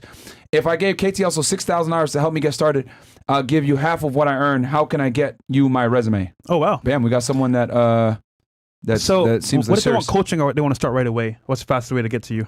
Fast way to get to me is I'm pretty sure the link is in there. description. And then you can Jump go in through there. it. Yeah. And what can they expect when they click that link and join in? There is basically going to be a crash course on how to start from A to Z? No, it's intensive coaching. So they can expect an onboarding, someone to reach out to them immediately. They can expect someone to onboard them, walk them through the whole process. Like, I have someone that's literally going to tell you, okay, this is how you get started. Yeah. This is, it's not just like a video. It's someone telling you what to do on the phone. Wow. On a Zoom call. And then tells them, okay, this is how you access the coaching program. This is how you get into the coaching calls because there's 4 calls every single week. And yeah. Literally hold their hand throughout the process. Because normally everything. you go ahead and you buy something like that, right? You just hop straight into it. Versus, okay, are you qualified to get into it? Are you actually going to do the work? Cool. Then you can join. Then someone actually holds your hand throughout the process. That's good. Wow. Sorry, was there anything else that you want to say on that? Oh, that's all good. Okay. Freya looked like Mr. Popo donated. Fresh looks like Mr. He messed Popo. up the word. Yeah. Elves to you, bro. Elves to you, bro. Fresh black as hell. What's up, guys? I'm still trying to learn about Amazon FBA. Is Amazon FBA something I could do without leaving my house, even when restocking our products? Yeah, there's no need to leave your house because everything's on the computer. Yeah. Bam. Yeah. That's one of the benefits of it, bro. Hell, I mean, I'm not telling you how to necessarily do this, but you might be able to even do it at your job. Yeah, if you can be an introvert and run a successful Amazon business. A lot of businesses, you got to be extroverted. You got to be good with people. Hell, talking. you can do it. You can Let's be sitting be on real. security, bro. You can be doing this joint on security, getting paid from them, and then you're going ahead and doing it at your store. Let's be real, bro. When people work at a job, they work like 10% of the time. Yeah. And they just Yeah. chill. Facebook, Yeah. Instagram. Instead of watching fucking ESPN, right, or looking at the news, right, the fake news, by the way, that's talking about Trump and all this other crap, right? You could go ahead and be getting. You are fake news. You could go ahead and start a business and making some money on the side. Like, don't get caught, obviously, but yeah, bro. We had on a while ago Q Banks, right? He used to work at Target. He would spend all his time at Target when he could, his free time, learn how to trade. Like, and then he got out of it and then makes hella money now. Yeah. Shout a out lot of to y'all Banks, are man. on TikTok doing a bunch of BS at your job anyway, or Yeah. surfing the news or ESPN or talking about your fantasy leagues. No, how about you, instead of talking about your fantasy leagues, you create something real so you can go ahead and escape the matrix. And get in the real league Yeah, man. of life. What else do we got here? We got here, G-Men C goes, do you want to create an LLC before you begin doing this? Oh, that's a very Most- good question. Yeah, for the Amazon side. Most important is just to get started. When Yeah. I first started, I didn't have an LLC. I Right. just registered under my name. And then once I started making money, I did get my LLC. It doesn't really matter, but it's most importantly, just get started. Isn't that Yeah. funny? His advice coincides with Steve from accounting. Start a business first. Start the business, then make some LLC. money, then go ahead and start the LLC after. Yeah, but You know, would that be S Corp? Because of it start LLC and then S Corp, S-Corp. switch it to S Corp in the first 1 or 2 years. Yeah. Yeah. Awesome. So yeah, Make some money, though. Shout out to you, G-Man NC. Yeah, but get some money, guys, because a lot of Yeah. people use that as excuses, like not start. No, start right now. Start today. Yeah. And then you can start your LLC after the fact. Yep. How do you win buy box when there's numerous other sellers on the listing selling this exact same thing? Your metrics have to be extremely good, and even though it's tough to take the buy box over, it's worth. If it's a worthwhile product. So I think he's asking here, basically, you're selling something that everyone else is selling. How do you get to the top of the list? Yeah. So Buybox is the person who's prioritized in selling. Like there's like it looks like a legit box when you're shopping on Amazon. Yeah. You click add to cart, you're buying from someone who has the buy box. Yeah. You scroll down a little bit, you're going to see buy from more sellers. You'll see like 19 other sellers. Gotcha. But no one does that. They just go to the person Top who has guy. the buy box. Yeah. And to be competitive in the buy box, the most important thing is price. So you want to have a competitive price. So you just match the buy box price and you're going to get rotated into it. And then also how much you have in stock. So if you have a lot in stock, you have a better chance of getting the buy box too and holding it for a longer time. Yeah. Is it worth compromising margins to get in that buy box? That's a good question. Yeah. Sometimes I go deeper on my buys just so I can hold buy box for longer. But doesn't really compromise margins though. But Yeah. Because you might have to like put it at a certain price, right? Like, and your margins are going to go down. But I guess to be competitive, you might have to do that, right? Yeah, it's more to just like get more sales. Yeah. But even if I had like if you're heavily in stock and everyone else is heavily in stock, price will go down a little bit. Mm-hmm. So, but you're still gonna get a lot of buy box share. So yeah, it is worth it because you're selling. You know, you may be missing out on 20 cents, but you're selling 200 more units. So. And making those sales will make you a more, I guess, trusted buyer, better reviews, qualify you for a potential loan with Amazon that you can use in the future. So I could see the accessory benefits to potentially losing some revenue. Yeah, and exactly. You build up your reviews. That's the next thing too. Bam. If you have the more reviews you have, the more buy box share you're gonna get. So my store have over 1,000 reviews, so I'm getting buy box more often. Yeah. Question: when it comes to reviews, do people like pay for reviews or just organic? You think is the best way? It's organic. They're just reviews on your store, so you can request reviews on every order. So you request reviews, and people will review your store, and you'll be a more trusted seller. All right. Okay. Yeah. Makes sense. Cool. We got any more, Mo? Or so Myron, people don't understand how much money Myron misses out by not managing OnlyFans girls that come on the show. Real morals. Yeah, no, and we've been guys, bro. We've been offered proposition. We've been offered, dude. Like, yo, bro. I'll make more money than you doing that shit, bro. But it's morals, man. We've guys, we've like a lot of you guys say, oh, well, y'all are scammers or any of this other BS or whatever. Y'all care only about the money. If that was the case, guys, like we've literally passed up millions and millions of dollars with managing OF girls, giving a cut, because people have asked us, yo, want to bring this person on, you guys get a cut, she's making 7 figures a month, blah blah blah. Yeah. We're like, no, we're not going to take $1 from her. Like, we look at it more of, we want to educate you guys to the delusion about a lot of these females, and we're not going to get in the OF industry because we're not going to sit here and support pornography, if you know what I'm saying. Yeah. I get it that sometimes you have to, some of you guys say, well, that's contradictory. You're bringing down these chicks that are OF, but you guys are anti-corn. Yeah, we are. And it's upon you guys to have the critical thinking skills to see these delusional 304s and not sign up. I mean, we can't control if, guys want to sign up on chicks OFs when we're showing you guys the delusion in real time. You know what I mean? You guys, that's your choice, my guy. That's your choice, bro. So my thing is, don't sign up. Don't support this crap. And we're not. That's why, like I said before, we don't deal with gamblers, alcohol distributors. We don't deal with pornography or any of that other stuff, even though we'd have our opportunities to do it, because we're just not about that, bro. Like, we're just not about it. So even gambling offers, bro. If you used to gamble, yeah, that's a bag. Bro. Gambling is like the real bag. That's how a lot of people make their money on YouTube, but that's not. We can't do it, bro. We can't do it, man. So I'm not saying that we're better than everyone else or we're the moral high ground, but it's like it would be extremely hypocritical to tell you guys to not be involved in certain behaviors and then go ahead and push those industries on you guys. But it's funny, people complain, or some people complain, oh, bro, why you got sub to the channel? Bro, you're supporting us, supporting you guys. A $5 sub. $20 on locals. Rumble, yeah. Doesn't hurt anybody, but help support us. Yeah. So we're missing no money for you guys. Just support us. Yeah, that's what we ask for. CastleClub.tv, man. If you guys want to support us so we can keep giving y'all this high value content. But yes, it is a necessary evil where we bring girls on the show that might be involved in certain industries that we don't agree with, but it's not necessarily to promote them as it is more to educate you guys on this is modern day women, regardless of their profession. Let's be honest here. We brought corn stars on here and women that are professionals that have degrees, and they all think the same. Exact same. They think the same. Yep. So, I mean, if that doesn't prove to y'all that female nature is female nature regardless of profession, I don't know what else is, man. Listen, man, don't sub to OF, sub to Castle TV. And look, I also want to say this too. We got what? I see. Let me look at the numbers right now. So we got how many of y'all on YouTube? We got about 2.6K y'all watching right now on YouTube, right? And then we got another 4.2K. So we got about 7,000 y'all watching right now. When we're doing after hours, we got 30,000 y'all watching.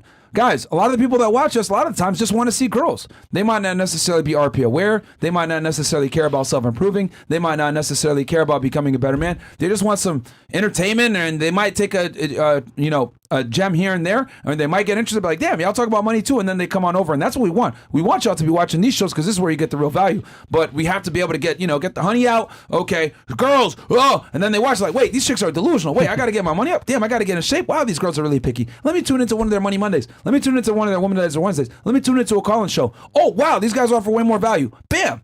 Yep. And then we help y'all actually become better men, because at first you'll come in and want to simp, but then you'll be like, oh, damn. No, I need to actually become a better man. Then you realize, and the RP awakening begins, and then you realize, yo, I need to just become a better man, not simp on some OnlyFans. Yep. So it's a necessary evil. I get it. But yeah, bro, we're not going to be getting into the OF management, even though we've been offered that literally, I can like 100+ times, but we're just not going to do it because we're not going to get involved in that. So anyway, rant's over. Speaking of management, how do you track your profits? Well, products, I guess, a month, you'd say. Yeah, so that's a really good question, honestly. So for tracking profits, I use a software called Sellerboard. Shout out Sellerboard. It allows me to input all of my product costs that I'm selling throughout the month, and then it comes up with my net profit at the end. Like it comes out with the net profit. That's why, like on the screenshot I showed you, it showed my gross and my net profit. And so KT, what is your net worth? My net worth? Nowadays, 7 figures. Sheesh. Listen, man, I met him. Early 20s millionaire, guys. Wait, okay, when you did me that time for a barber, how much were you making back then? How much were you making? Probably like a third of now. Damn. Yeah. Dude, in what, 2-3 years? 1 year. 1 year leveled up to that point? That's crazy, bro. Bam. Yeah. Wow. That's what we're talking about, man. And it's funny too. Most people be like, yo, Fresh, Myron, we're gonna come on your show, bro. We're gonna make it be successful. He's like, you know what? Nah. What's your barber? I'm working myself my ass off, get to that point, and then I'm here now. Yeah. Shout out to you, man. There we go, bro. You should. I always wanted to come on. Like I used to watch every single, back in the day. And now you're here, man. Yeah. W. Hey, man. WKT in the chat. That's what happens when you work hard, bro. Yeah. And now we're learning from him. All right. This is a niche that I don't know anything about. I'm learning a bunch. I got guys that wanted to get a side business and they didn't know what to do. They joined, they get hella money. I'm like, damn. Yep. W. Pal J, donate $5. How do you prevent people from leaving after training to try on their own? How do I stop farming competitors? P.S. FNF, you're for sure saving a great many souls. So basically, you train employees. Yeah. How you start from like creating their own Amazon account and doing their own thing? Yeah. So you just try to get employees that don't show signs of that. Don't show signs of like they're asking you, ambitious. They're like, what brand is this? Like, why are you choosing this product? All this, all those types of questions. They're more of someone that just wants to work and work for you rather than, that's happened to me before though. Yeah. Now like you can go to deeper levels and do like NDA contracts and all that to help you out. Gotcha. But end of the day, it just comes down to the person you hire. Or just hire in the Philippines. Yeah, virtual assistant they can't do nothing to you. Bam. There you go. And guys, I think that's another thing too. You guys got to understand is that's a risk that you take. Exactly. Like when you have a very good product or you're very good at what you do and people come and work for you or they're around you, be prepared for people to copy you. It's happened to us. Look at us right now. How many people have worked for us or been involved with us or associated with us and they went ahead and did the same exact thing that we're doing, trying to copy the sauce? But they can't be us though. They can't be us. They try, but just understand that that's going to be a necessary evil that you have to deal with, guys. When you have a really good product or you're a pioneer in something, people are going to follow you or try to do what you do. The key is, right, you have to obviously have some trade secrets, right? So, like, for example, like the studio setup, no one knows that except for me, which is why we're reluctant to do that YouTube course for y'all on how to go ahead and create a video podcast. We'll do that. Maybe. Probably. But you obviously you have to have certain things that people can't necessarily replicate, and that's how you keep the sauce, man. But people are going to copy you. It's on you to continue to innovate, right? So I'll use us as an example. People want to go ahead and try to copy us with bringing girls on. Fantastic, go ahead. But what do? We bring on better guests. We bring on people like Kthustles that are professionals in what they do that other people that we might not be experts in. Give y'all value that it can't really be measured, and we're diversified. We bring on interesting guests, go into different topics. We take risks, right? We brought on some guests that maybe have gotten us in trouble or whatever, but we're willing to go into spaces and realms that other people are afraid to get into and give y'all diversified content. Look at it. Our own space, the RP. When has anyone brought in a celebrity guest outside other than the RP space? Nobody. We're the first to do it. But what it take? Risk and sacrifice. So, I mean, you can try to be us, but you can't really be us, man. Yeah, man. You can try. So my thing is, people are gonna copy you. You just have to be willing to innovate the copying, and expand and grow and become better. And I mean, if you guys watched Fresh and Fit back in 2021 or 2020, it's nowhere where it is now. I mean, obviously the girls' conversations are similar because girls are all the same, to be honest, right? But in general, we spiced things up and switched it around, and watch the daytime shows. A lot of you guys that complain, Fresh and Fit is redundant. That's how I know that's a telltale sign you don't watch the daytime shows. Yeah, you just watch only after hours, and it's just like, bro, okay, if you're gonna only watch after hours, well, modern day women a lot of times tend to think the same, bro. So it is what it is. If anything, it should confirm what we tell y'all. Like, yo, you need to really improve yourself. Get your money on point. Working 40 hours per week is not enough. You need to start an FBA side business. You need to start a fitness business. You need to do something online because, bro, these girls are not gonna. They don't want average guys anymore, bro. Yeah, it's true. How many? We've interviewed 2,400 plus girls now at this point. How many of them think the same as far as like, I deserve a man that makes this much or this income, this blah blah blah? It's like, bro, you have to self improve. 2,400 girls, and it's crazy because when they make more money and they make more money than you, they don't want you either. Yeah. So if you're broke and struggling, nigga, she don't want your ass. Yeah. And I'm telling y'all, man, whether it's an OF girl, right, or a girl that's a professional, they think the same when it comes to money and income and status. That's why we want y'all to see it with your own eyes. A lot of you guys think that we're over here capping when we talk about this on the Womanizer Wednesday shows, but you guys see it in 1080p or 4K, whatever, the delusion, real time. I am sure KT has no problem getting girls. Pause. Okay, moving on, smartly. Let's see here. What do we got here? Cooper. UC Films goes, KT got a brand that is giving me good bulk prices on a product. They are ranked in 1 million with 2 offer count. Should I do it? Keepa told me they were ranked 100,000, but a change. I'm getting it cheap. So good profit. So ranked in 1 million with 2 offer counts. Should I do it?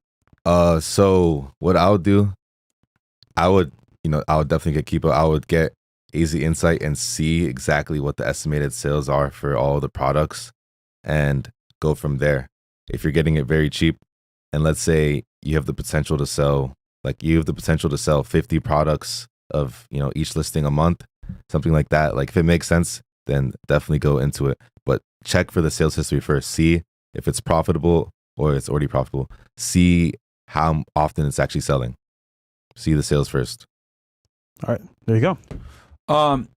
Cool. What do we got here? And then Cooper goes, loyal follower here. Did you guys find each other after success or start together? Where do you start alone and where do you start with a good friend? It's easy to watch guys like you, but hard to find them in the day-to-day. What's the discipline step? I mean, I could speak for me and Fresh. The thing that me and Fresh instantly connected on, we're both RP aware. So, I mean, I honestly, at this point, man, I don't even talk to dudes unless they're RP aware. Because, and this is not just with women, but like in all aspects of life, whether it's business, real estate, money, real estate, how the world really works, understanding how how the matrix works against men that are traditionally masculine. Like this is very important. I don't necessarily deal with or especially don't do business with blue pill guys on a long-term basis because, bro, their woman is going to run their life, to be honest with you. Could you imagine they're them going to say dumb shit? Oh, I got to run this by my girl. I got to run this by my wife. Like, hell no. I don't want to do business with a guy that can't make his own decisions. Fuck out of here. My girl wouldn't like that, bro. Or worse yet, a lot of these dudes are closet simps. Like these dudes that are like sit here and, that are blue pill, whatever, they'll be the first ones to like throw you under the bus to get some chick, right? Or they'll sit there and sip on some girls, like they'll lie or try to put you down or say some other crap to get women. And it's like, bro, you can't trust a guy that can't attract women because when they can't attract women, that becomes the most important thing to them, and they will sell you short for females. Or you got a homie who got a girlfriend and disappear. Yo, where's my boy at? He's gone like the wind, you know what I'm talking about? Yeah. It's just like, bruh, what's going on, man? I literally posted on Instagram today, guys. Yo, the worst thing you can do when you get a girl is to cut off all your male friends. Yeah. You need your male friends even more when you got a long-term girlfriend, Have to, bro. Because she's going to make you soft if you don't keep yourself around sharp men, bro. And she wants all your time and attention, bro. Yeah. You can't focus on business. You miss opportunities. It's like, bruh, what's going on with you, dog? But a blue pill loser ain't gonna understand that. He's gonna go ahead and be like, "Oh yeah, I'm gonna go ahead and continue to hang out with my girl and build this love." No, you need to have your guy friends even more so in your corner, man. So that's why I don't necessarily hang out with or deal with blue pill guys that aren't aware of what the hell is really going on here. Yeah. Like it's just like I can't even have a conversation with them. It's like, bro, you look at the world from a totally false stance. See, I'm doing it for the business because I know if I'm cool with them, Yes, I yes. get opportunities. But other than that, we're not chilling outside of work, bro. Fresh is able to hang out with them and tolerate them to bring them on the show for y'all, but me, I'm not as. If I don't like you, it's very apparent. I know. I'm They not know. able to hide my dislike for someone. They know. Sinister Stojanovic. I don't drink. I don't smoke. Don't do weekends, etc., etc. Working for Grand Cardone, they told me I'd take a haircut from 250K to 300K, but could potentially double My my money. money in the next few years. Or should I keep doing what I'm doing then when I have passive flow income down? That's a life-changing question, my friend. I think he means from 300K to 250K. that's not big. Take a haircut. That's not a big difference. I mean, if you got your own business, you can actually make it passive. That's good too. I would have pros and cons, man. Like the pros and cons is okay. Work for somebody. What do I gain? Do I learn a new skill? Do I get like obviously more opportunities? Do I get more access to stuff? Or work for myself? Do they say benefits? What's the pros and cons? Yeah, and here's the other thing too. Again, this goes back to the entrepreneurship porn that I talked about before, this whole lifestyle that people want. Guys, I want to make this extremely clear. There is nothing wrong with working a job, Yeah. okay? If you like the job and it's a high income skill and you're not necessarily trading time for money and you're making a good amount of money, because the goal isn't necessarily to be an entrepreneur. The goal is to become financially free. That's two different things. Now, entrepreneurship will allow you to do it on your terms, probably faster because you're able to make more money and you're able to scale at a better level than working a regular job. However, a regular job, if you're making enough, can absolutely help you leave the rat race. How do you do that? You take that money that you make from your skill. Let's say you're a doctor or lawyer, high income skill, right? And you invest that money into real estate, etc. And you do this for a period of time. You're going to be able to replace that active income that you're doing being a doctor or lawyer. And then you can choose if you want to go ahead and leave that profession or retire early. But the goal, guys, isn't to be an entrepreneur. The goal is to make the money so that you can become financially free. Yeah. Okay? So if you're making that money and your goal is to become financially free, then work that job if you think it's going to make more than being an entrepreneur, and go from there, man. Or if you really value your independence, because I know guys out there that will take a 100K hit just so they don't have to work a 9 to 5, that's fine. That's good too if you really value your independence. But are you willing to potentially not become financially free as quickly? It's up to you. It's a very personal question. But the goal, guys, for all of this is always to become financially free, where you buy that time back, whether it's through a business and entrepreneurship or through a high income skill. Yeah. I mean, But how you get there is up to you. anything you want to add to that? I completely agree. Honestly, I'm not gonna lie, Because entrepreneurship isn't for everybody. And I think that's something that people don't talk about enough on the internet. knowing Grand Cardone and his business structure, I would just say have a backup though. Just in case though. Just in case, you know what I'm saying? Make sure you got your own shit going on too. You know what? Just do both, bro. Have someone delegate someone to manage the business for you if you can, or teach them how to do it for you, and then do Grand Cardone as well. Yeah, and you can. and you know, be aware, right? Like, unfortunately, right, someone like Grand Cardone that's very famous and he takes other people's money to buy real estate deals, etc. Yeah. He's getting sued a lot, right? And that might cause an issue for you. So, you know, and that's no knock on Grand Cardone. I like him a lot. Anytime you become wildly successful, people are going to sue you and try to get a penny out of you. Yeah. But as an employee of him, My God, understand people. that can hurt your stability. Remember, he Right. laid off people. I think a couple years ago, he laid off a bunch of people because Cardone. Oh, Yeah. Did he? Oh, I didn't know that. Yeah, you never know. Yeah, man. So Yeah. just know that, you know, people are coming after him because when you have money and you have fame like that, people are going to try to sue you. Look at Donald Trump. Yeah. They're suing him every week for frivolous lawsuits, but all it takes is one to fuck you up, bro. So keep that in mind. Again, it's a very nuanced answer that we're giving you, or sorry, it's a very General answer that we're But- giving you, but we don't know what your personal wants are. We don't know how much you value independence over income. Yeah. So if you value independence over everything, then maybe the pay cut is worth it and you start a side business, right? But understand that you might not reach that financial freedom as quickly as if you had stayed with Cardone. Mm-hmm. So it's up to you, my friend. Yeah. Let's see here. What That's else we some got? crazy sauce, man. Yeah, Yo, we who, really are. who does that, bro? seriously. Man. Mr. Mans donated $10. Would you say that stocks is an all right side hustle even if you're swing? Oh, no, we got that one from before. Yeah, absolutely. When it comes to stocks, bro, and crypto guys, we're big advocates of buying and holding. Yeah. But Because yeah. we don't know too much about the topics ourselves. NLM Parker, $20, big no limit. And we got Charlie and Miguel coming actually.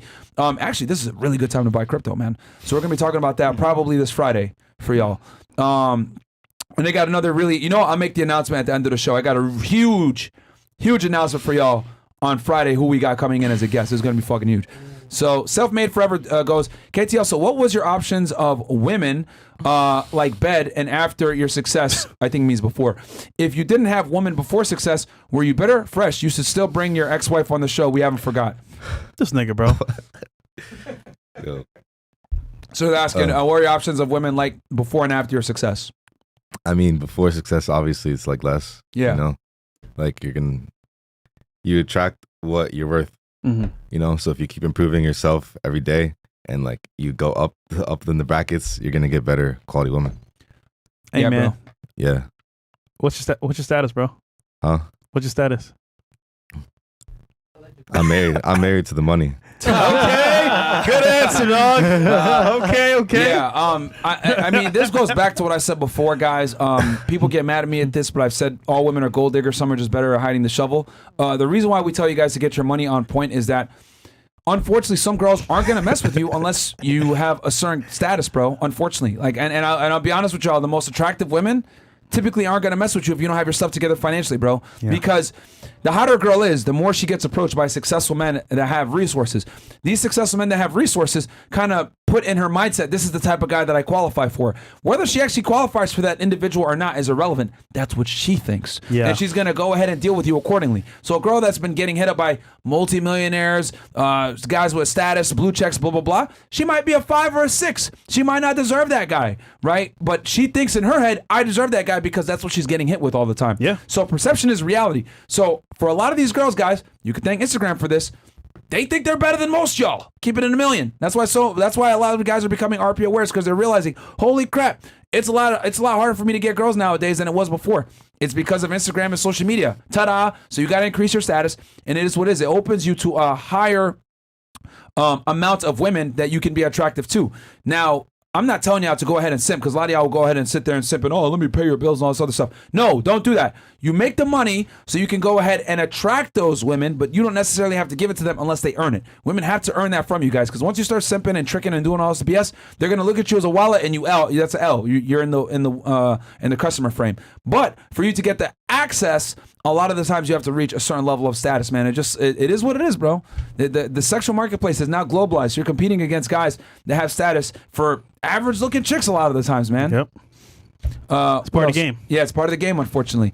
Kips goes, may I ask again on your After Hours podcast, I'm mid-30s, no problem, attracting women 25 to 35, but I'm deciding to invest in myself, go back to law school, and focus for 4 years. Would women late teens, 18, 19s be attracted to older men 38, 40s? Absolutely they will. Hell yeah, bro. Absolutely they will, but you have to take care of yourself. If you're 38 if you're in your 30s or 40s and you're fat and you got a dad bod, etc., and you're balding and stuff, no, they're not going to be attracted to you. But if you if you're in shape, you take care of yourself, good skincare, you've been going to the gym, etc., eat healthy, you'll absolutely be a catch to a lot of these chicks. And have bro. some game too as well, bro. Yeah. Because you don't want to get finessed. Shinar goes, what does your ROI in Arizona Insight usually look like for what you sell? Amazon, I think he means, instead of Arizona. It said AZ. ROI. Yeah, good question. So I like products that are over 25% return on investment. So Bam. yeah. Good metric to shoot for. So if they're spending $100, they need to be making 25. Yeah. Okay. That's like the minimum I like to look at. On average, my business is getting a lot higher, but I don't like products that are under that. I'll Okay. make exceptions, but that's what I prefer. Okay. Shinar, donate $10. What the? Sorry. And then we've been going now for. Hold on. Let's see here. We've been giving y'all sauce for how long? Like 2+ hours here, man. 2+ hours. Yeah. 2 hours plus. When do you want to switch over to? We'll do it after this. Okay. So I'll read the rest of these chats, and then we're gonna switch on over to locals, guys, and give you guys the real sauce. Or CastleClub.tv is our locals, guys. Yeah. Shout out to local. Shout out to Rumble. Sinessa Stovanovich says, dumped the love of my life that I wanted for 5 years. Knew her when she was innocent. Got her when she wasn't. Got rid of her ass when I saw some shit on her laptop, phone, etc. from her past. Thank you guys for producing this content. Dodge a bullet, my friend. Always. Yeah, guys, this isn't just about getting girls. It's about avoiding the girls that can ruin your life too. Apply this wherever you go, guys. You need the whole facts. Check before you marry her, bro, because you never know, bro. She could be innocent with you, sell purity to you, but be a hoe in the streets, and you don't know. So you need the whole facts some way or another. Listen, man, if you want to know the secrets, I'm going to tell you behind the scenes if I know you, but like, you need the whole facts, bro. No matter who you are, bro. You need that. Yep. Or you can end up like Logan Paul getting embarrassed in front of the world because you decided to propose to the wrong woman that decided. Myron, yeah. that is a prime example. Yeah. I mean, look at. Hold on. You get it? That's a prime example. Okay, nah, that was good. No, we gonna give it to him. We gonna give it to him. Yeah, I like that one. I like that one. That was good. Yeah, that was good. Prime example, Man. All right. Don DeMarco right there, bro. JW Rice Sapp goes, if I'm starting a YouTube channel, should I follow the advice of getting LLC in Delaware, then changing it to an S corp? You can, but don't do it until you start until you're monetized on YouTube. Making money. I'm mid-30s, deciding to invest in myself and go back to law school at our late girls, teens, 18, 19. I think we read that one. Yeah, that's before. crazy. I think he donated. And he asked it again. Yeah. Bro, they absolutely will. You just got to take care of yourself and not be a fat slob. Okay? Because here's the problem. Because a lot of guys think, I'm just going to make money, I'm going to get girls. Yeah, you will, but you're going to attract the wrong type of girls. I want you to make money and be attractive and be charismatic and be charming. You understand? Because then you're going to be a well-rounded package and you're going to be able to attract a bunch of different girls. If you only have money, okay? This is what awaits you if you only have money.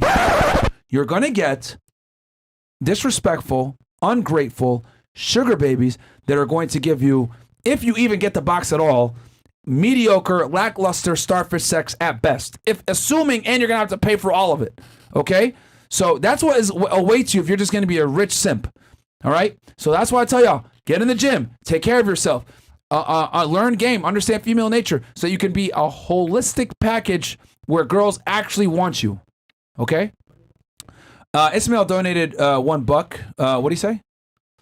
14 doing a couple hundred a month in revenue from online arbitrage, Amazon FBA. Want to go into wholesale because it's better money. What you recommend I do? So if you're doing a couple $100 or 100,000, I don't know which one, but I'm assuming A couple $100. That's what I would assume. I would stay doing online arbitrage and just try to find more products to get your number into the thousands. I would keep doing that because there's no point to switch to wholesale, which is, more complex if you're not really killing it in that business model. So I would stay focused on that. Don't get any shiny object syndrome. Just stay focused on that. Bam. Made a super chat earlier, but I got overlooked. But my question is, all we need is a few grand and a few hours a week to get started. Also, is there a faster way to find products? I'd rather pay someone for that. Yeah. KT, join in, man. So he's saying a few grand a week and a few hours of work. Mm-hmm. And is it a faster way to find products? How much do they need to start with you, KT? So for in my coaching, Yeah. at least, 5K. Not bad. Yeah. That's not bad.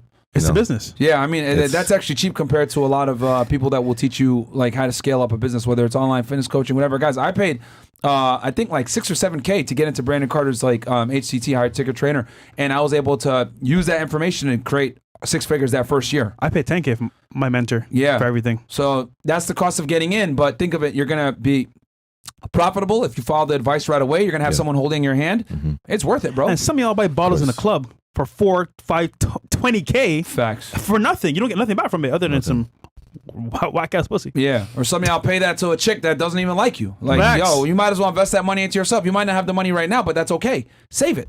And then come back later and invest. The link will be there. Yeah. 14 making a couple hundred. Oh, got that one. That's from Mo786. Shout out to you, bro. This is a different person. Oh, it's a different person? Yeah. 14 making a couple hundred a month. Online arbitrage, Amazon FBA. No, we answered that one. Yeah. You see, I think he just sent it twice. Ismail did it. Oh, okay. Oh, yeah. He just sent it twice. Different accounts? Okay. Yeah. Hey, Fresh Fit Crew. The real Gervais goes, love what you guys are doing. Thanks for waking me up. Quick question. Starting to do content creation in the real world. At what point should I register as an actual business? How much income should I be getting in before? Once you start making, once you're profitable, bro, then I would say definitely make the business. I know some people like to say 50K is when you switch over to the S Corp, but I would say if you could start with less than that. The problem is you set up an LLC, you're not making no money, you're kind of wasting time, bro. Yeah. And at that point is you put on all the work of LLC with no revenue. What's the point? Yeah. So what else do we got here? Okay, Rumble Rants. So I'm going to read these guys, and then we're going to go ahead and transition over to local. So get ready, guys, to jump on over. CastleClub.tv is the website, or freshfit.locals.com. Either or will bring you. Jump on in, man, and become a member. Elvion, hey, KT, how could I get you to train me personally, and how much capital do I need to start with you and Myron? You scale the fitness business with Brandon. What was the upfront investment? So with KT, go ahead. Honestly, it's not very expensive to work with me. Like I said, 5K. yeah, which much. is not crazy money to me. Get in, Yeah, man. but he wants you personally. He wants to hold your hand personally. Yeah, I'm in there. Pause. I'm in there on coaching calls and giving advice. Okay. Talking to people, just helping out. All right. That's all you need. We got here Geo Poppy. People calling Cap in the chat that I make this income now. I have a free ebook that has several receipts and breaks down the math for 150K per month. The people DM me on Instagram. All right, shout out to you, bro. You're a space engineer. I mean, look. Nigga put in a bunch of money. Yeah. Okay.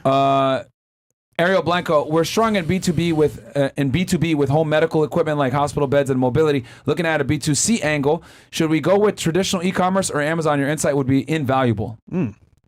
For sure, do brand research to see what brands you're able to get your hands on and how well they're doing on Amazon. And if they're doing very well, I'll jump straight into that. And if nothing is available and you need to launch your own brand, you can do both. You can launch your own brand on Amazon and have a Shopify website. I know a lot of like friends, honestly, who have their own brand and they sell on Amazon, but they also launch on Shopify as well. So it depends, like, you know. Okay. All right, we got up next. See here. Wayne Ryan says, great advice. Question. Amazon came back to me advising they couldn't verify details on an invoice to be ungated. What details specifically do they require? I included the details of supplier and myself. So Amazon, when it comes to ungating, it's pretty simple to get ungated. Like, that's basically because sometimes Amazon doesn't let you sell all these brands. They want to make sure that you're authentic seller, that you're getting real products. So they ask for the invoice. Mm-hmm. So they gate you basically. And sometimes they deny you, but a lot of websites, a lot of places, you know, you can go and use their receipts and their invoices to get ungated. Target's a good one. Like, that's a gem right there. A Target invoices will get you ungated pretty much on anything. So that's, yeah, I would try other suppliers or other websites and use their invoices and you'll be fine. And ungated, what does that mean again? So like I was saying, you're not allowed to sell every brand. Let's say you come across a brand like Clorox or something and you're not able to sell it because Amazon says you have to apply to sell it. Right. Which is where you provide an invoice, give it to them and they accept it, but they denied him. Is there a way to bypass that, or you have to go through that process? Some brands require that. Some brands do require it. The more you sell, the more ungates you get automatically. So you don't need invoices. For me, I can go on almost any listing, any brand, and I'm able to sell it. Wow. Yeah. All right. Cool. We got next. Let's see here. Replica GL says, should I take out a big loan to buy products, or should I already have the money on hand? I would see if I like the business first. I would do research on the business model, see if I like it, see if I can see myself doing it. And then I would buy products with your own money. And once you start making money, then you can start leveraging. Got it. Yeah. All right. And then we got up next. D Brand Innie says, KT, can you explain the process of ungating with regard to selling products on Amazon? I think you did it earlier, right? Yeah, I just did that. There's confusion in the chat about it myself, include also WFNF, the great good content. So you did that earlier as well. Yeah. Ungating. Yeah. All right. Invigorated Man says, hi from Tasmania, Australia. Wow. You guys picked me up from the dirt after divorce, helped me change my life, and I'm forever grateful. Shout out to you, bro. Sad to hear about the YouTube stuff. Live on Fresh and Fit. We got your back. Appreciate you, bro. that, man. Support on castleclub.tv, guys. If you really rock with us, man, support us over there. Because yeah, I mean, the haters are gonna hate. You know, if you guys, pretty much, if you guys really want to support Fresh and Fit, the best thing you do is subscribe on Rumble, $5, and then join in on castleclub.tv, $20, so $25, bro. Which some of you guys have been donating way more than that. Shout out to you the guys. super chats, which we really appreciate it. But we would really appreciate that. That'd be great. $25, and you guys can fight against the censorship and the demonetization. And I'm putting all the vlogs I used to do on YouTube on locals as well. Bam. There you go. And you guys we're gonna give you all the value, man. We're gonna give you all IRL streams. We're gonna give you guys, I'm gonna give you guys I'll write up my workout program for y'all and I'll put it in there. We're gonna do exclusive streams, like we're gonna do the wrestling stream, me and Mo, where we're gonna be able to reacting on there with y'all. Maybe we'll do it tonight since we don't got fucking after hours. There you go. Maybe we'll do it for y'all tonight, actually. You know, if y'all want it, maybe, we'll see what the demand is like, because we don't got after hours with girls. So we might get some food and come back and do it for y'all. And then you guys are going to get obviously behind the scenes streams, like we're going to give y'all some more sauce on the products that KT's buying right now on locals. So guys, you guys want to support us, man? $25, $5 on Rumble, because Rumble is the home base, and we want to support Rumble because that's where it's at to fight back against censorship. And then $20 on Locals, guys, and we would really appreciate it. You don't have to. If you don't want to, that's fine. Just like the video. That's all we ask. You guys don't have to donate $1 to the show. We've always been very vocal about that. But if you guys really want to support, since we've been demonetized, that helps so much. So we appreciate y'all. We appreciate it, guys. And then last couple here. Okay, so Kobe Wubobi says, studio looking like Paris right now. Oh, because all the black people in here. Yes. Oh, niggas in Paris. I get it. Niggas in Paris, bro. Yo. That's funny. Okay. This guy, man. Oh, you jealous, bro? He got a nigga brush. Oh, you jealous, man? Listen, bro. My shits are spinning. I'm Those like, are yours? manufactured waves. Manufactured. Listen, Yeah, guys. manufactured Just from so you hard know, work. before the the show, 360s are in now. yo, before the show, Look at he's that. wearing a do-rag. No, it wasn't. Yes. Yes, sir. No, it's not. Do-rag, Okay. yes. To be fair, Wasn't a it was a do-rag. cap. That's the white man's do-rag. But listen, it's a little do-rag okay. in my head. All right, bro. It's a cap. man's You just mad because you don't got no You waves, capping, bro. It's a white man's You do-rag. black as hell. How is this Arab guy? How's this sand? I'm not even trying. Oh, now it's not trying. Listen, I'm from the waves, bro. I was born in the you ocean. stole my brush to brush your hair. How's that not trying? Last time I checked, I'm a nigga. It's a nigga brush. So it's my brush. You're a sand nigga. think you're jealous, man. Okay, For all let's the move people on, that man. were hating, by the way. Oh, Myron, you're bald as hell. I don't Not see anymore. no bald down, man. Wait, KT, Hair's back. you It's got all my waves, KT? natural hair. You got waves or no? Nah, my hair is like a little. He has a small. little. He could get it easy though. Pause. Nigga, you're not black, man. He's blacker than you, actually.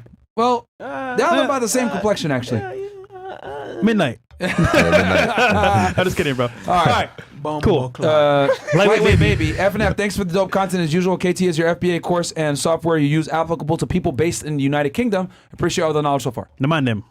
yeah, it goes the same for any region. All right, no caps everywhere. Jay Oni Chan says, "Hello, gentlemen. I'd like to know how KT and FNF would start gym clothes line, focusing on Christ and meal improvement. I joined Real Worlds, and now I'm just listening to Big Brandon on YouTube. Start gym clothes? I don't know about that, man. Oh, He like started gym clothes line. oh no. Nah. But you know what? Shout out to my guy Christian Guzman. Shout out to him, man. Yeah, go grab some Alpha Lee, bro. Yeah, Shout out to Christian Guzman. Go support him. Fantastic merch over there. he got you. He's the homie, so go support him. Alpha Lead over there. Wherever you go, Christ there is, you are. Christ is king, though. So, King Colonels, wherever you go, there you are. Bad habits will follow you no matter where you go. That's very true. That's true. That's true. But certain places will amplify, like Miami. That's why I tell y'all, man, Bro, have your stuff together you and be can- disciplined before you come here. You can party from Monday to Sunday. Yeah, dude. From sun up to sunrise. Dude, it's incredible. If y'all knew how many trust fund babies there are here that just come from money that don't work and just like all they do is just party and hang out here. Dude, you can get any drug, which is, I'm not saying this is good. You can get anything you want in Miami and it's bad. So be careful. Bro, Miami is the king city of smoke and mirrors. There's so many people here that say, I'm an investor, I'm in crypto, I do this. And they don't do any of that crap. Yo. Their family's just rich. They have a trust fund. They're a trust fund baby, and they're just here paying some ridiculous amount of rent to live in Brickell or downtown or Miami Beach, and they're just like partying all week, bro. And their family just gives them money, and they're hanging out. They don't invest in shit. It's all smoke and mirrors. You know it's bad when girls are getting finesse themselves. When girls are getting finesse, you know it's bad, bro. Yeah. 10, 20K money too, it's bad. Yeah. Kron's one put goes, Myron, can you can you please start just one Fed Reacts episode wearing the do-rag and say G unit? Yes! Yes, Please, bro. Yo, guys, I kid you not. He had on a wave cap. I was like, yo, is that do-rag? Yeah. Come on, bro. One time for the people, man. Do-rag, Myron. Yes, Maybe on locals, sir. but not now. Locals, yes, locals. I work 13 hours every day. That's how it went from 9K to 45K a month, and I will keep going until I reach $3 million a year. There you go, guys. WGO. He called it like he worked double pretty much to hit that money, man. You gotta do it, bro. Goes free ebook below. This nigga, bro. With the sales pitch. Shredder Egg Roll goes, I'm 32, working in maintenance full-time, 40 plus hours a week, and taking 3 college courses for web design. How would you recommend for me to start Amazon FBA? Definitely got to make some sacrifices, and dedicate whatever time you can into there. Maybe like if you're working at the gym for 2 hours, maybe cut it down for 1 hour and invest 1 extra hour into that. And web design, is that going to be as profitable as Amazon FBA, bro? Realistically speaking? No shot. Probably not. You know, especially with like all these websites like Wix and what's the other one that help people web design? Wix, the other one. WordPress? No, WordPress is one too, but there's another big Squarespace. Yeah. Like all these websites are out there, bro. That are like people allowing people to do it themselves. Like, so do you really want to waste time and go to school for something that other people can like pretty much do on their own? I know. With AI? Oh goodness, bro. You can forget it. It might be time to transition, bro, or go into a major that's going to make you more money on the side. Yeah. So you also got to be aware of the job market as well, guys. College, a lot of times is a scam. If I'm going to be a million with y'all, what else do we got here? One Scarface, thank you for the game. TK and FNF fans ain't going nowhere. Appreciate that, my friend. I think you mean KT, not TK. Oh yeah, KT, bro.